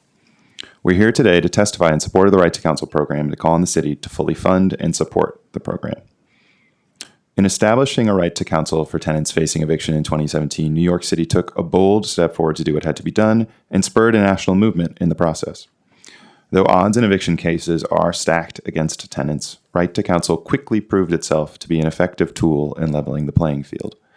Approximately 80% of represented tenants have been able to remain in their homes, and evictions remain below where they were prior to the creation of right to counsel. Evictions destabilize communities, disrupt schools, jeopardize tenants' physical and mental health, and lead to increased city spending on social services. So stemming the tide of evictions is a good thing not just for each tenant that remains housed, but for our city at large. For years now, though, the right to counsel has not been adequately funded, while housing court cases have moved too fast to ensure that all eligible tenants receive representation. We're at risk of forfeiting our progress entirely. Since the end of the eviction moratoria in January 2022, evictions have surged to pre-pandemic levels, yet over the same time period, only 40% of tenants have had legal representation. More than 100,000 households are facing eviction alone, and most of them are eligible for RTC. Though the law was slated to be fully implemented by 2022, RTC has never been adequately funded. As need grows, we must provide robust funding to hire and retain enough attorneys to represent all eligible tenants.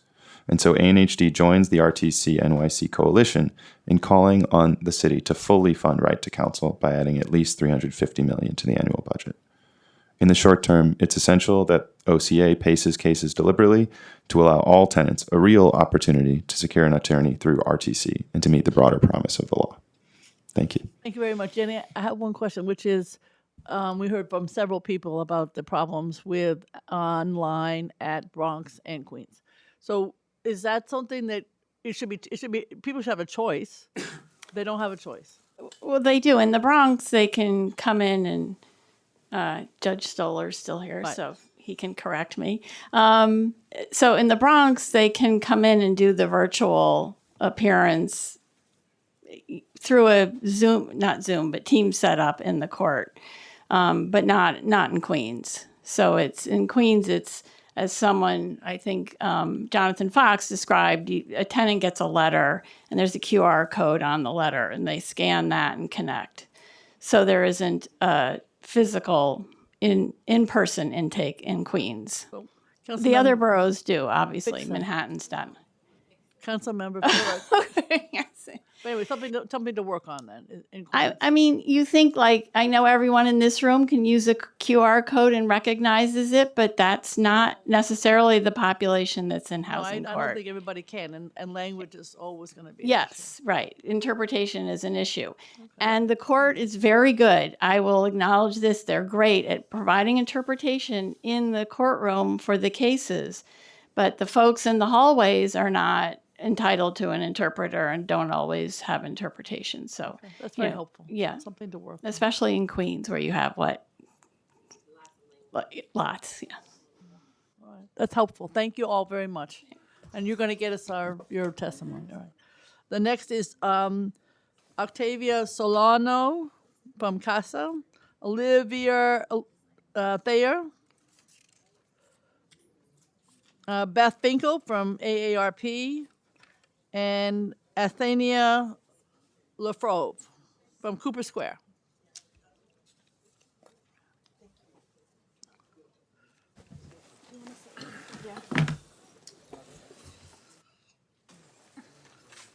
Whomever would like to go first, go right ahead.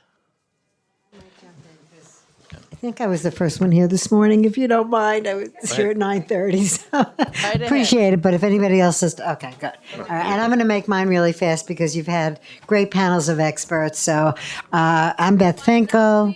I'm the state director for AARP New York. Really appreciate this, Gail, for you to be convening this and the other members of the committee. ARP has 750,000 members in New York City, which is why we're here today, but we also represent the 3.5 million people that are 50 plus in the 5 boroughs. We worked very hard on the right to counsel law to begin with, and really, although we're pleased that it's in place, I'm glad that everyone here has brought up the ways that it needs to be improved and quickly. I'm not going to give you all the data on older adults because I know you know that really well. I'm one of them, yes. 50 plus. You only have to be 50 plus. I think that what's most important here is that a right without access is really no right at all. And I think if that's one message I want to get across to you, this is really important to me personally. My mother was displaced as a child by the New York City Marshals in the Bronx. She never forgot it her whole life. And it's heartbreaking that families have to go through this. So I just want to thank all of you who are experts who are out in the field and actually doing this, and just say that from ARP's perspective, this is incredibly important work, and just want to say thank you to all of us. Well, thank you very much, and thank you all the members from AARP who are here today. Yes, thank you, Gail. You were here raising it. early before me. Thank you. I was early. You were earlier. Thank you. Whoever would like to go next? Yeah, absolutely. We're actually Gonna have a joint statement. we have a joint statement, so if it won't go much, but if it goes slightly over 2 minutes, please forgive us because this is our thoughts. It's just easier this way. We live together. Thank you very much, Chair Brewer and the committee for hearing us out. Yes. This is Estania Lefebvre. My name is Oliver Thayer, and we live in a stabilized unit in Manhattan under a shadow landlord who has made a post-pandemic hobby out of documented harassment, negligence, and for over a year now, dragging us to court repeatedly. At the courthouse, the line of people waiting to go through security to face eviction wraps around the entire block. All of us are defendants in a city that currently has 150,000 open HRA violations. That's as of this morning. Before seeing a judge, most of us will be speaking to the plaintiff's attorneys in the chaotic hallways, isolated and defenseless.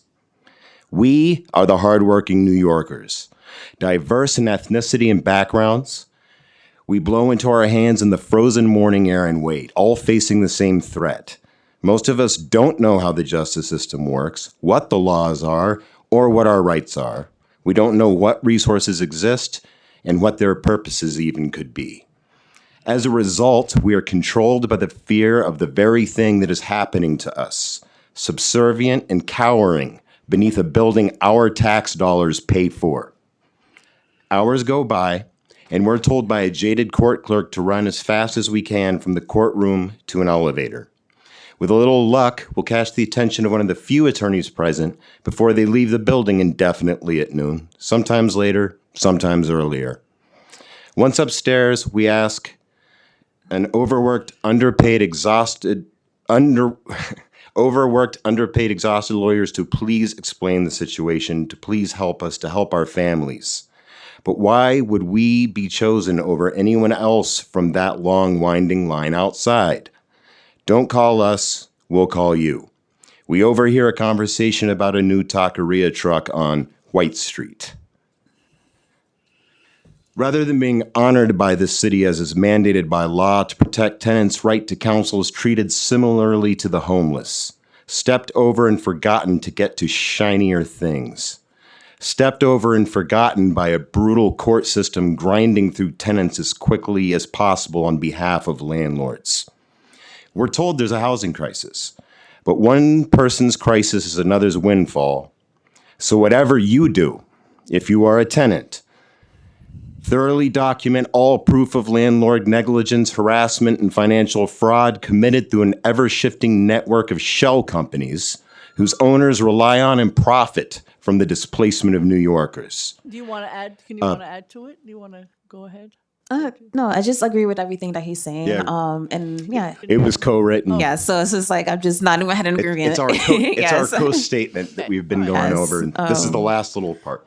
It's just that we've been going through this for about like a year, and it's like over a year and a half, and definitely the statement is like basically a year and a half of like build up and things that we've been really wanting to say, and we're just happy to have this opportunity to finally say it.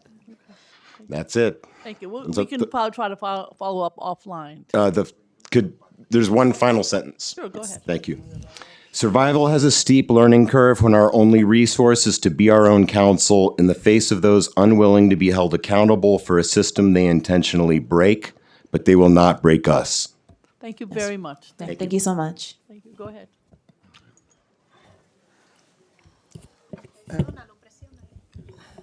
Okay. Buenas tardes, mi nombre es Octavia, soy miembro del Comité de Casa y estoy aquí para verificarles los procesos que ellos tienen con colaboración con los abogados. Nosotros los inquilinos luchamos mucho para tener una vivienda accesible, especialmente cuando no tenemos el dinero para pagar la renta. Una de las cosas que yo me impacito mucho, pues yo vivía aquí en Manhattan, desde hace como 30 años, 40 años. Y yo perdí mi apartamento, acababa de operar de cáncer, porque yo no tenía la amabilidad de conseguir un abogado accesible a mi presupuesto y yo no tenía con qué pagarlo. Y cuando vine a la corte, que no era tanta la renta que debía, pues yo le firmé al abogado de Orlando y perdí mi apartamento. A los 3 días de verme operado de cáncer, y eso fue un drama muy grande porque, como ustedes saben, una operación de cáncer, la cual llevo 3 ya, y no fue fácil. Estoy viva porque Dios me tiene viva. Y luego, okay. I mean, I know I've translated sometimes. It's very hard. So go ahead, sir. My name is Octavia Solano, and I'm here to talk about tenants' rights to counsel, and I am a member of CASA. She started off by saying that before she lived in the Bronx, she lived in Manhattan for 30 years. At that time, she had an eviction case, but she didn't have an attorney, and she was suffering from cancer. She thus far has 3 cancer operations since then. And I'm going to stop there. I was trying to write more notes. Sigue la otra parte. La razón es porque yo estoy aquí, porque después que yo me mudé en el Bronx, tuve problemas con mi renta y me llevaron a la corte y yo no sabía cómo acudir hasta que conseguí a Enrique, que es uno de los activistas de casa, y me dio la orientación de que ellos tienen abogados. Me sugirieron los derechos que yo tenía, lo que yo tenía que hacer para conseguir que los programas que estaban accesibles para el Estado me dieran la ayuda para yo pagar mi renta. While I was living in the Bronx, I also was suffering from a housing court case, and she was able to discover CASA. She got connected with us, and she started learning about her rights and how she could get access to legal advice to be prepared for a housing court case and protect her home. Y la razón por cual yo estoy luchando también, porque ya ahora estoy libre de que sí, me ayudaron con mi renta, pude tener asesoría. Hoy en día yo participo también para ayudar también a otras personas a que tengan la orientación de que hay un abogado accesible para ayudarlo. Y eso es una de las cosas que yo estoy llorando mucho, porque no quiero que quiten esa propuesta, porque no ha ayudado y no va a seguir. Ustedes saben que uno de los condados más pobres que es el Bronx. Gracias. Go ahead.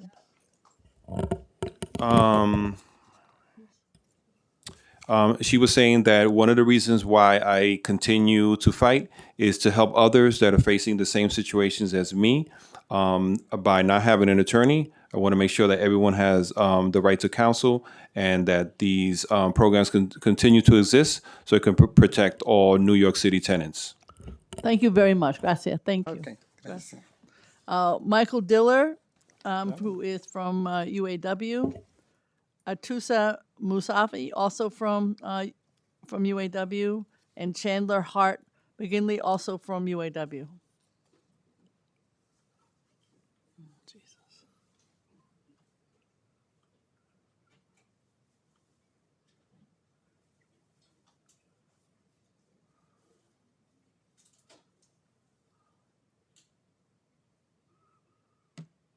here.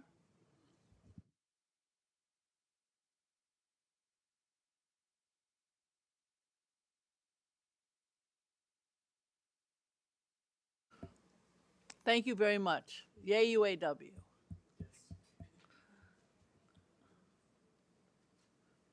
Sit anywhere you want. Anywhere that's good. Thank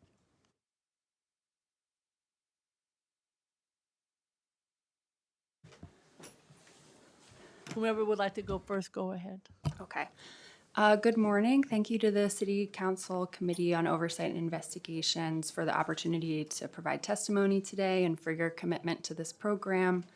My name is Chandler Hart McGonigal. I'm a staff attorney at the Legal Aid Society, and we're here today on behalf of our union, the Legal Aid Society Attorney United Chapter, which is a part of the Association for Legal Aid Attorneys, the UAW Local 2325. We're composed of 3,000 advocates and attorneys in the legal sector, fighting for housing, economic and disability, immigration justice, and more.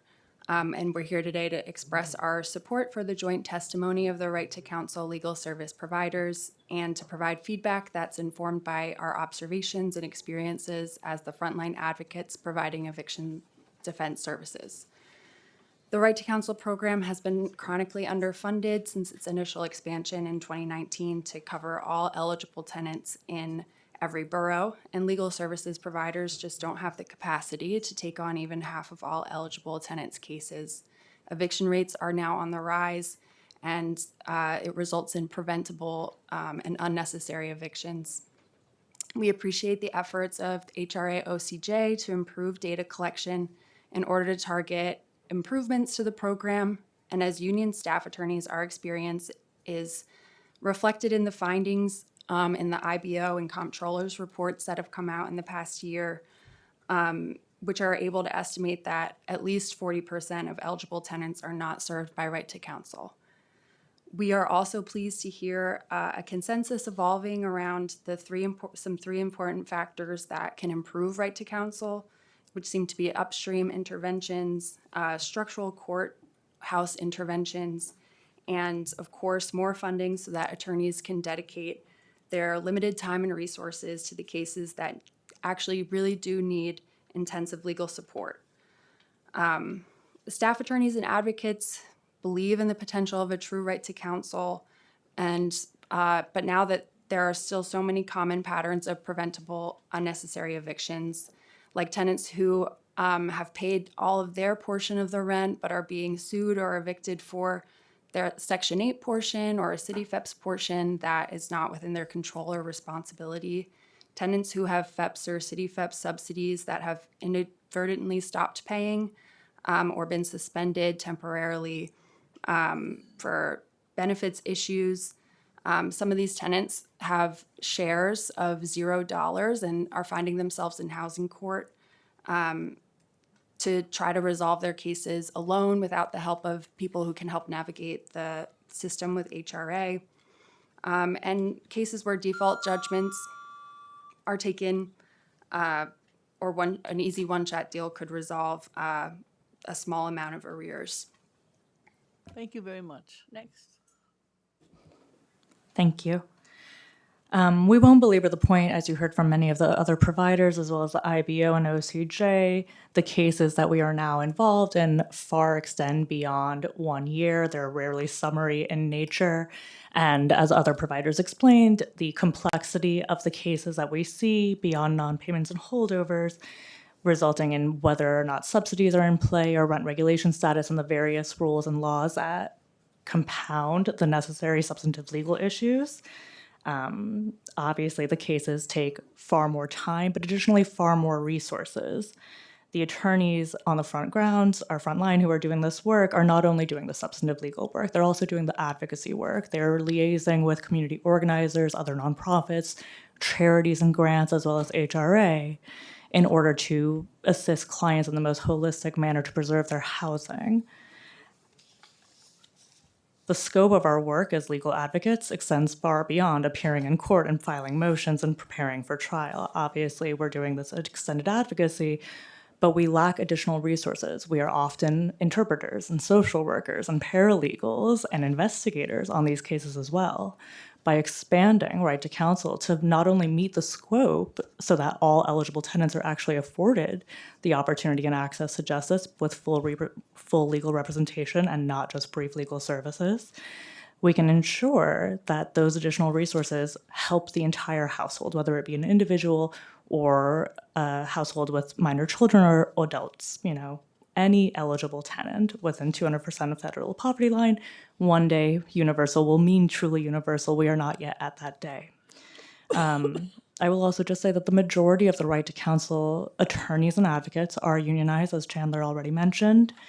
The City Council has, obviously, the IBO made note of this when there are late payments on contracts. I believe the comptroller produced a report earlier this summer about nonprofit non-payment, or the contract terms are themselves limited to 3 years without progressive plans for when the imminent expiration of those terms fall on us, or the failure to fully fund the program at its outset or as the program continues and evolves really limits the success of the program to begin with. It impacts not only the staff who are already here and whether or not we're able to retain them, but it further impacts the ability to offer fair and competitive salaries that would attract new attorneys and new classes. Because the majority of the tenant advocates and attorneys who are doing this work came here with a passion to defend the most vulnerable of New York City. Right? We do this work knowing that we will be underpaid and overworked, but we have to make it in such a way that the funding is sufficient to avoid the burnout so that it can fully reach its potential, because we do believe in the right to counsel model. We want to see it succeed, and it's within the power of this committee as well as the broader City Council to actually ensure its success, preserve housing, and preserve families. As Chair already mentioned, the effects of an eviction are traumatic. They're violent. There's rarely any way to recover from it. We were joined by a member of the community who addressed that issue as much.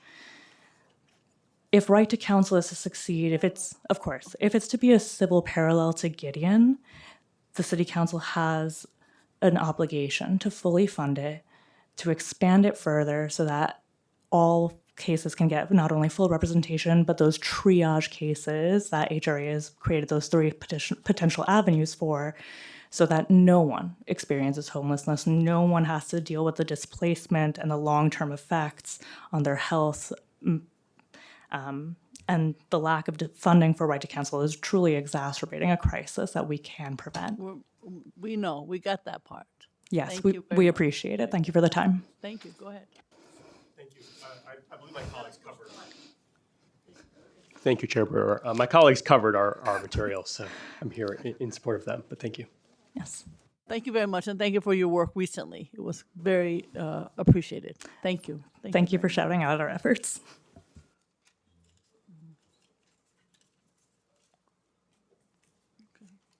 The next is Comfort Kumini from CASA, Stephanie Diaz from CASA, Marioto Diallo from CASA, Voca Guinness from CASA, and Laura Goran from CASA.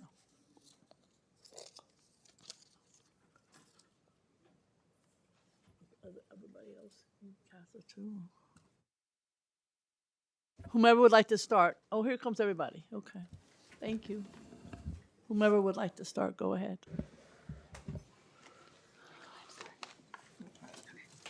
Thank you. Well, good afternoon, Chair Brewer and fellow New Yorkers. My name is Stephanie Diaz, and I'm here today not only as a resident of Bronx District 16, but as a mother, community advocate, and someone who is experiencing firsthand the fear and trauma that grips families when they face eviction court alone. Every day, tenants like myself walk into housing court terrified, unrepresented, and overwhelmed. Meanwhile, landlords arrive with attorneys ready to take advantage of the fact that tenants do not understand legalese or know their rights. This is injustice disguised as procedure. This is why right to counsel is not just policy, It is a lifeline. It is the difference between families sleeping in their homes or spending a night in a shelter. It's the difference between a child being able to finish school year in their neighborhood or being uprooted overnight.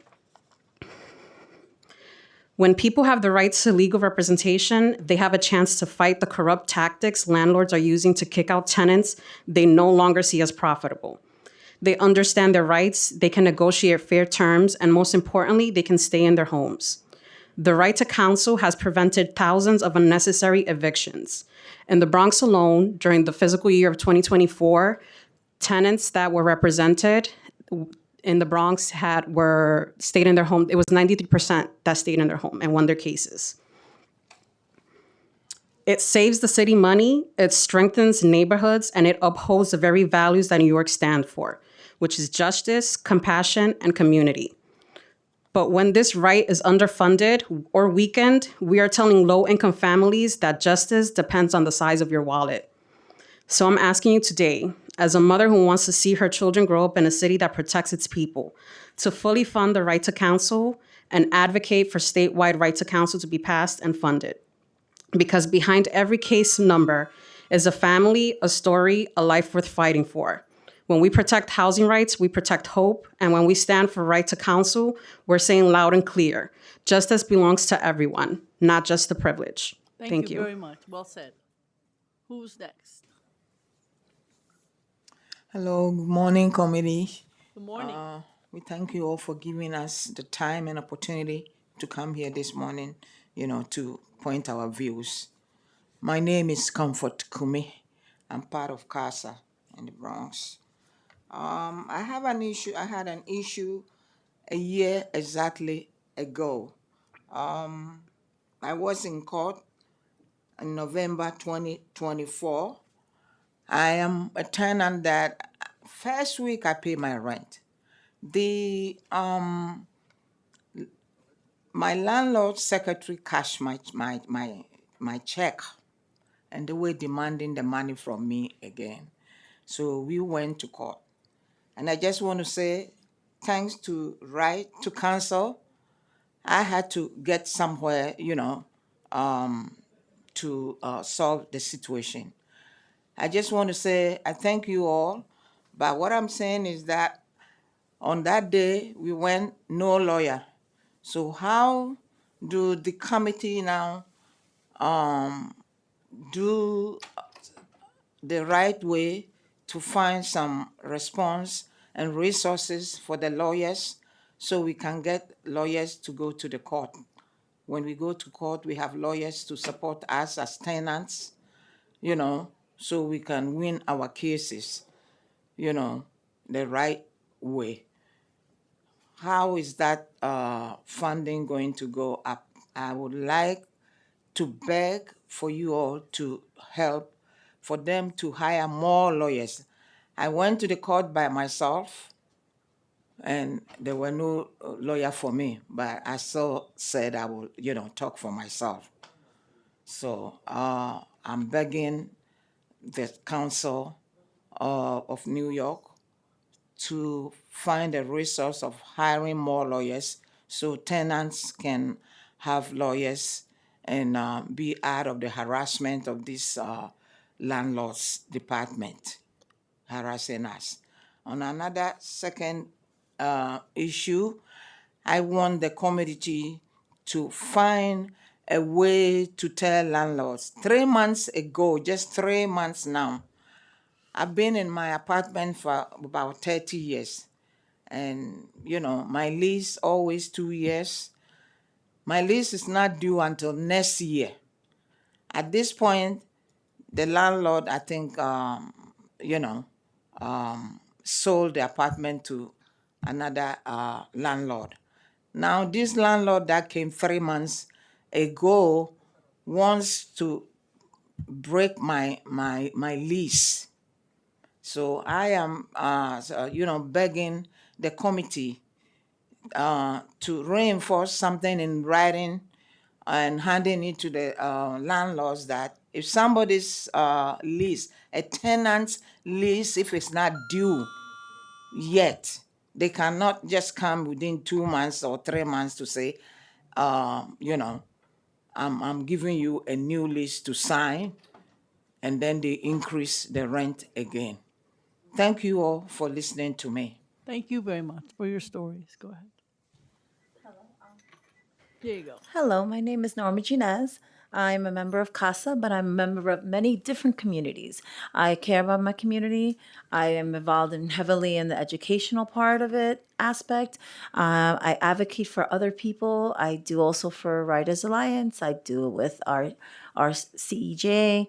Parent and Action Committee. So I'm part of very many committees. I came here today regarding my housing.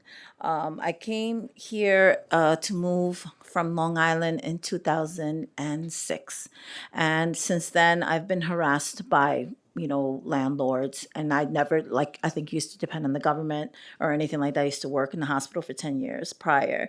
But again, I came here, I met CASA in 2015, and I was harassed by my landlord because, again, like an advocate that I am, and how I care about my community and my building, because of an inadequate heating. And they tried to harass me and bully me into telling me that I did not pay my rent when I literally had direct deposit receipts for my rent. So they harassed me, and that was a scare tactic that landlords use a lot for a lot of tenants.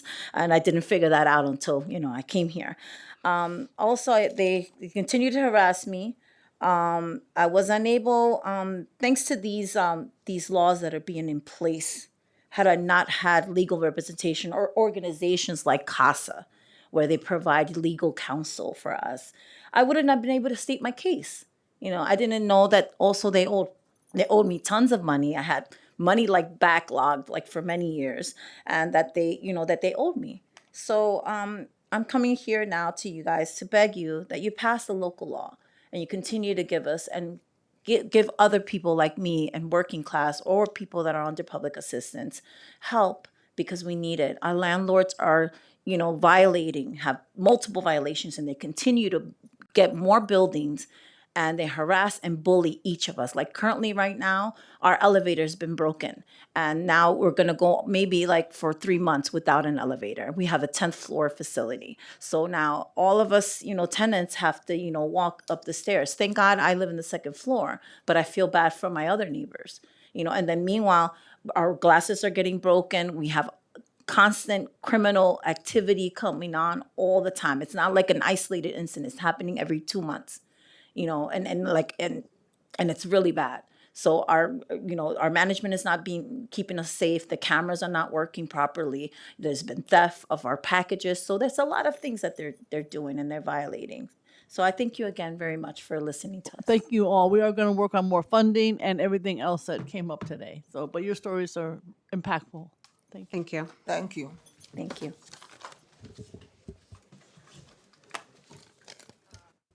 Public testimony. I now open the hearing for public testimony. I remind members of the public that this is a government proceeding and that decorum shall be observed at all times. As such, members of the public shall remain silent at all times.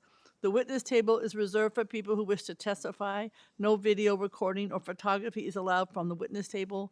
Further, members of the public may not present audio or video recordings as testimony, but may submit transcripts of such recordings to the Sergeant at Arms for inclusion in the hearing record. If you wish to speak at today's hearing, please fill out an appearance card, if you haven't already, with the Sergeant at Arms and wait to be recognized. When recognized, you will have 2 minutes to speak on today's oversight hearing topic, right to counsel in housing court. If you have a written statement or additional written testimony you wish to submit for the record, please provide a copy of that testimony to the Sergeant at Arms. You may also email written testimony to testimony@council.nyc.gov within 72 hours of the close of this hearing. Audio and video recordings will not be accepted. And for in-person panelists, those who are in the room, please come up to the table once your name has been called. And now I will call the first in-person panel. Michelle and Blenmanville, led for Humanity. And then Katerza Dover, Timothy Paulson, and Christopher Johnson.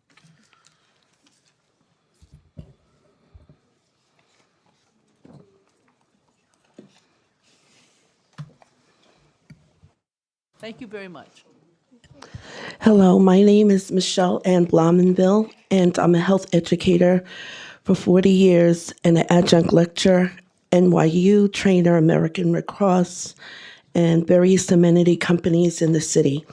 First, thank you for your servitude in these difficult times. I'm speaking on behalf of everyday people who are Havana syndrome or anomalous health incident victims, some knowingly and unknowingly, with the glaring awareness of the benefits afforded to our diplomat counterparts. We hold fast the notion that one day we too will be recognized and one day free from torture, pain, and invisibility, and the weaponization of technology. Havana syndrome includes remote access to the biology of a human being. Everyday people, Havana syndrome victims, is comprised of diagnosed Havana syndrome victims who have unlawfully been experimented on and endure targeting in various nefarious manners. A lot of these building managers have FCC licenses to experiment on their tenants, and that needs to be stopped. These heinous crimes include, but are not limited to, organized stalking, smear campaigns, noise harassment, electronic assaults from directed energy weapons, non-consensual human experimentation, socially and technologically, with AI and other various technologies. They are put on a legal list unknowingly that are distributed to various agencies for them to be experimented on for vindictive reasons, technological research, and political vindictiveness. No one should have their brain accessed or their biometrics accessed. We are asking for laws like the one California law SB 1223 and Colorado House Bill 241058 to protect our biological data. Can you wrap up? Yes, and for the building managers to have laws as well that they are not participating and getting paid to participate in these heinous crimes. Thank you very much. Next. Want to go, sir? Go ahead. Yeah, push the button. Yep, there you go. No, one more time. Push. There you go. Okay, there we go. My name is Tim Paulson. I live in the East Village. Thank you for your time today, Gail Brewer, and I'm speaking on the right to counsel.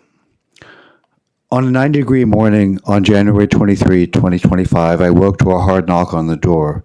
A few minutes later, I found myself facing a city marshal who broke into my kitchen with a credit card and some WD-40 with no warrant. I said I was sick. He said he'd get an ambulance. 10 minutes later, there were a bunch of FDNY and NYPD backing up warrantless break-in guy. I was evicted. By mistake, possibly unlawfully. But what was I going to do? I needed a stay from a judge. I went to housing court only to find a handwritten sign saying there would be no free public lawyers for the days of my case. I wound up facing the judge and my rapacious landlord's attorney on my own. I had no way of knowing these guys had moved so fast, Blue Star, my landlord, that they grabbed the wrong template for my case. They said my rent-stabilized home of 37 years was not rent regulated. The case could have been thrown out, but I'm not a lawyer. I didn't know. That hour in court was as ugly as the eviction. I later got back into my place and had my stuff restored to me, cats included, solely due to the sweat and genius of the Legal Aid Society, who also won my $38,000 two-year delayed one-shot deal. Pro bono lawyers who clock overtime. That's the Legal Aid Society. If equality under the law is the bedrock of democracy, the right to counsel is what it sits on. When the poor have to go it alone in court, there's no justice possible. Today, in our city, the right to counsel remains unfunded. I make this demand as a New Yorker. Fund the right to counsel. Thank you very much. I appreciate your testifying today. Go ahead. Good evening. My name is Katarzyna Dover. I represent Bronx. I am one of these people who do not qualify for the free assistance. I used to have a lawyer on my HPD case. Nonetheless, because proceedings take so long, I had to let this lawyer go because I would be on public assistance by now. So I am representing myself as a pro se in the case. I would like to offer some observation as someone who's representing themselves as a pro se in the HPD case. So in terms of funding for lawyers, I would like to offer some food for thought. And it goes like this. I noticed the court is very willing to impose the fines, the civic fines for non-compliance. But when it comes to executing these fines, court finds some technicality, and these fines are hardly ever actually executed. In my case, those fines are substantial.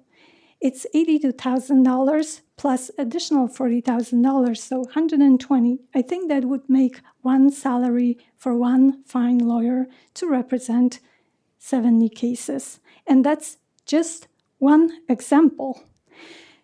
I would like to ask for investigation into how many fines are imposed versus how many fines are actually collected. Because this is the source of the money that city could have for these programs, and I don't know if anyone is actually looking at it. Another issue that I find that would be very constructive in terms of cutting the long line that's forming every morning in front of the courthouse is as follows. Once the C-type violations or any violations are imposed, if the judge could order the opposing party to take responsibility to pay rent for the person that has to relocate to allow repairs to be executed. Because the only thing I noticed that works is fines and money. In my case, lawyers did not show up to court unless the fines were imposed. Repairs were not scheduled unless the fines were imposed. And now, I am, as a pro se, put into position of fighting for the city so the fines would be imposed. Because if they are not imposed, I cannot seek the relief in contempt proceedings. That's why I got roped into this whole thing. Otherwise, it's actually, I'm a shareholder. It's against me to have these fines imposed. But you do understand the point. So I would like to ask for these two things. The investigation, where the money goes, why it's not enforced. And the second one, to give the judge free hand that he can order if the landlord is responsible and start paying right away from his pocket for people's relocation. The repairs will be executed much faster and that line would not be that long.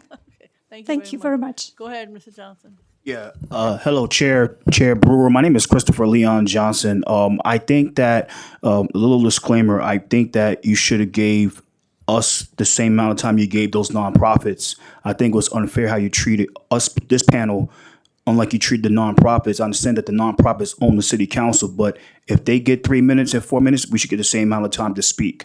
Especially that lady right there, she had a lot to say. You should have gave her the time to speak. That was wrong for you, Ms. Brewer. I want to make it clear that, look, I support right to counsel. What needs to start happening, since you're the oversight investigation chair, you need to ask legal aid, like what are they doing with the money that they're getting from the city council to do these cases. A lot of these nonprofits that was here, they already have right to counsel rights to do, like to protect tenants, but they do the bare minimum to save their butts when it comes to getting funding from the city council. Like this union right here, they do the bare minimum. I know how this goes.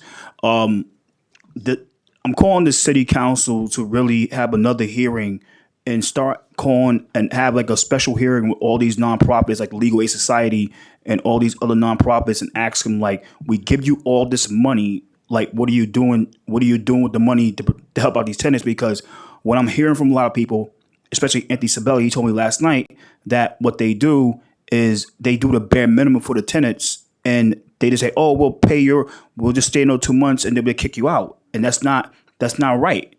You give me all these nonprofits all this money, and they're not doing the right thing. So I'm saying going forward that all these nonprofits need to be audited when it comes to this stuff. We can fund RTC all we want, 30 million, 50 million, 100 million, but if they're not doing the right thing, just taking that money and lining their pockets up while the tenants suffer, it does no justice. So, like I said, thank you so much and enjoy your day. Thank you. Thank you very much. Thank you very much, panel. I appreciate it. I'm glad you got back in your apartment, sir. We will now turn to virtual panelists. For virtual panelists, once your name is called, a member of our staff will unmute you and the sergeant at arms will set the timer and give you the go-ahead to begin. Please wait for the sergeant to announce that you may begin before delivering your testimony. I will call our first virtual panelist, Makbi Thiam.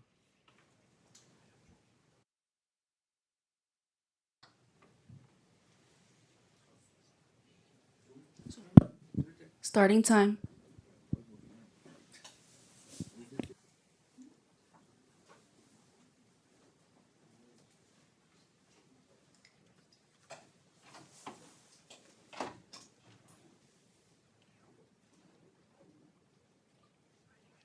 Hello. We can hear you. Can you hear me? Yes, we can hear you.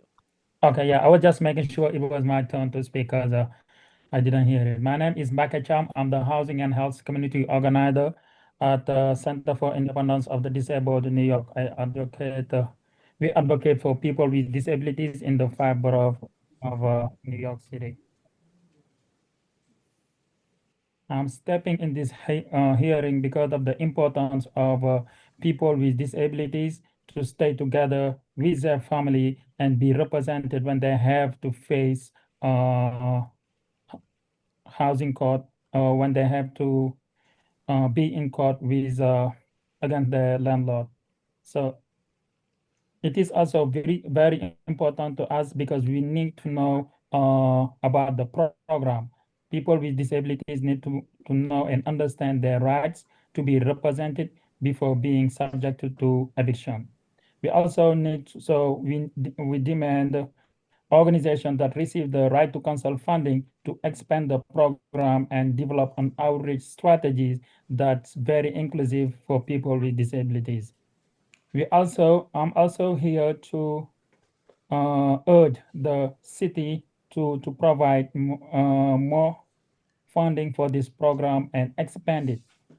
So everyone who is in housing court and who is entitled to have a legal representative or a lawyer will be able to have it without having difficulties. We also urge the city and the organizations who are receiving the funding to also provide different communications or ways of communication that's inclusive to people with disabilities, like sign language or braille or captioning in case they have meetings in this program or hearings.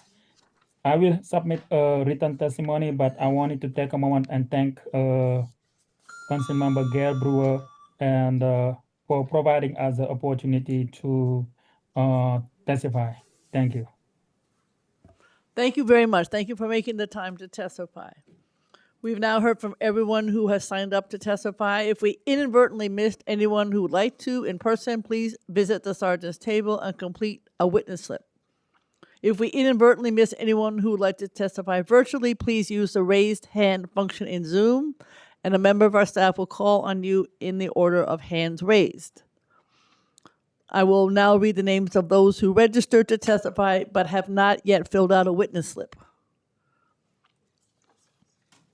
Jerome Fearson, Marilu Diallo, Laura Iwan, Osama Morona, Hope, Flatbush Tenant Association, Pilar De Jesus, Ilan Rabinovich, John Kelly, and Alex Stein.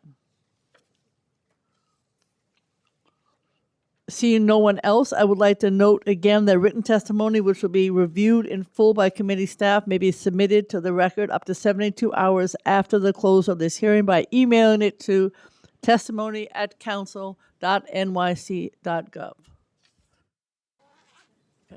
I want to thank everyone who testified. I want to say very explicitly that we called on this hearing because we know a lot has to be done, and we are very serious about the suggestions that were made today. I think there was interest from the city and the court about following up, and we will do so. Thank you all very much. This hearing is concluded.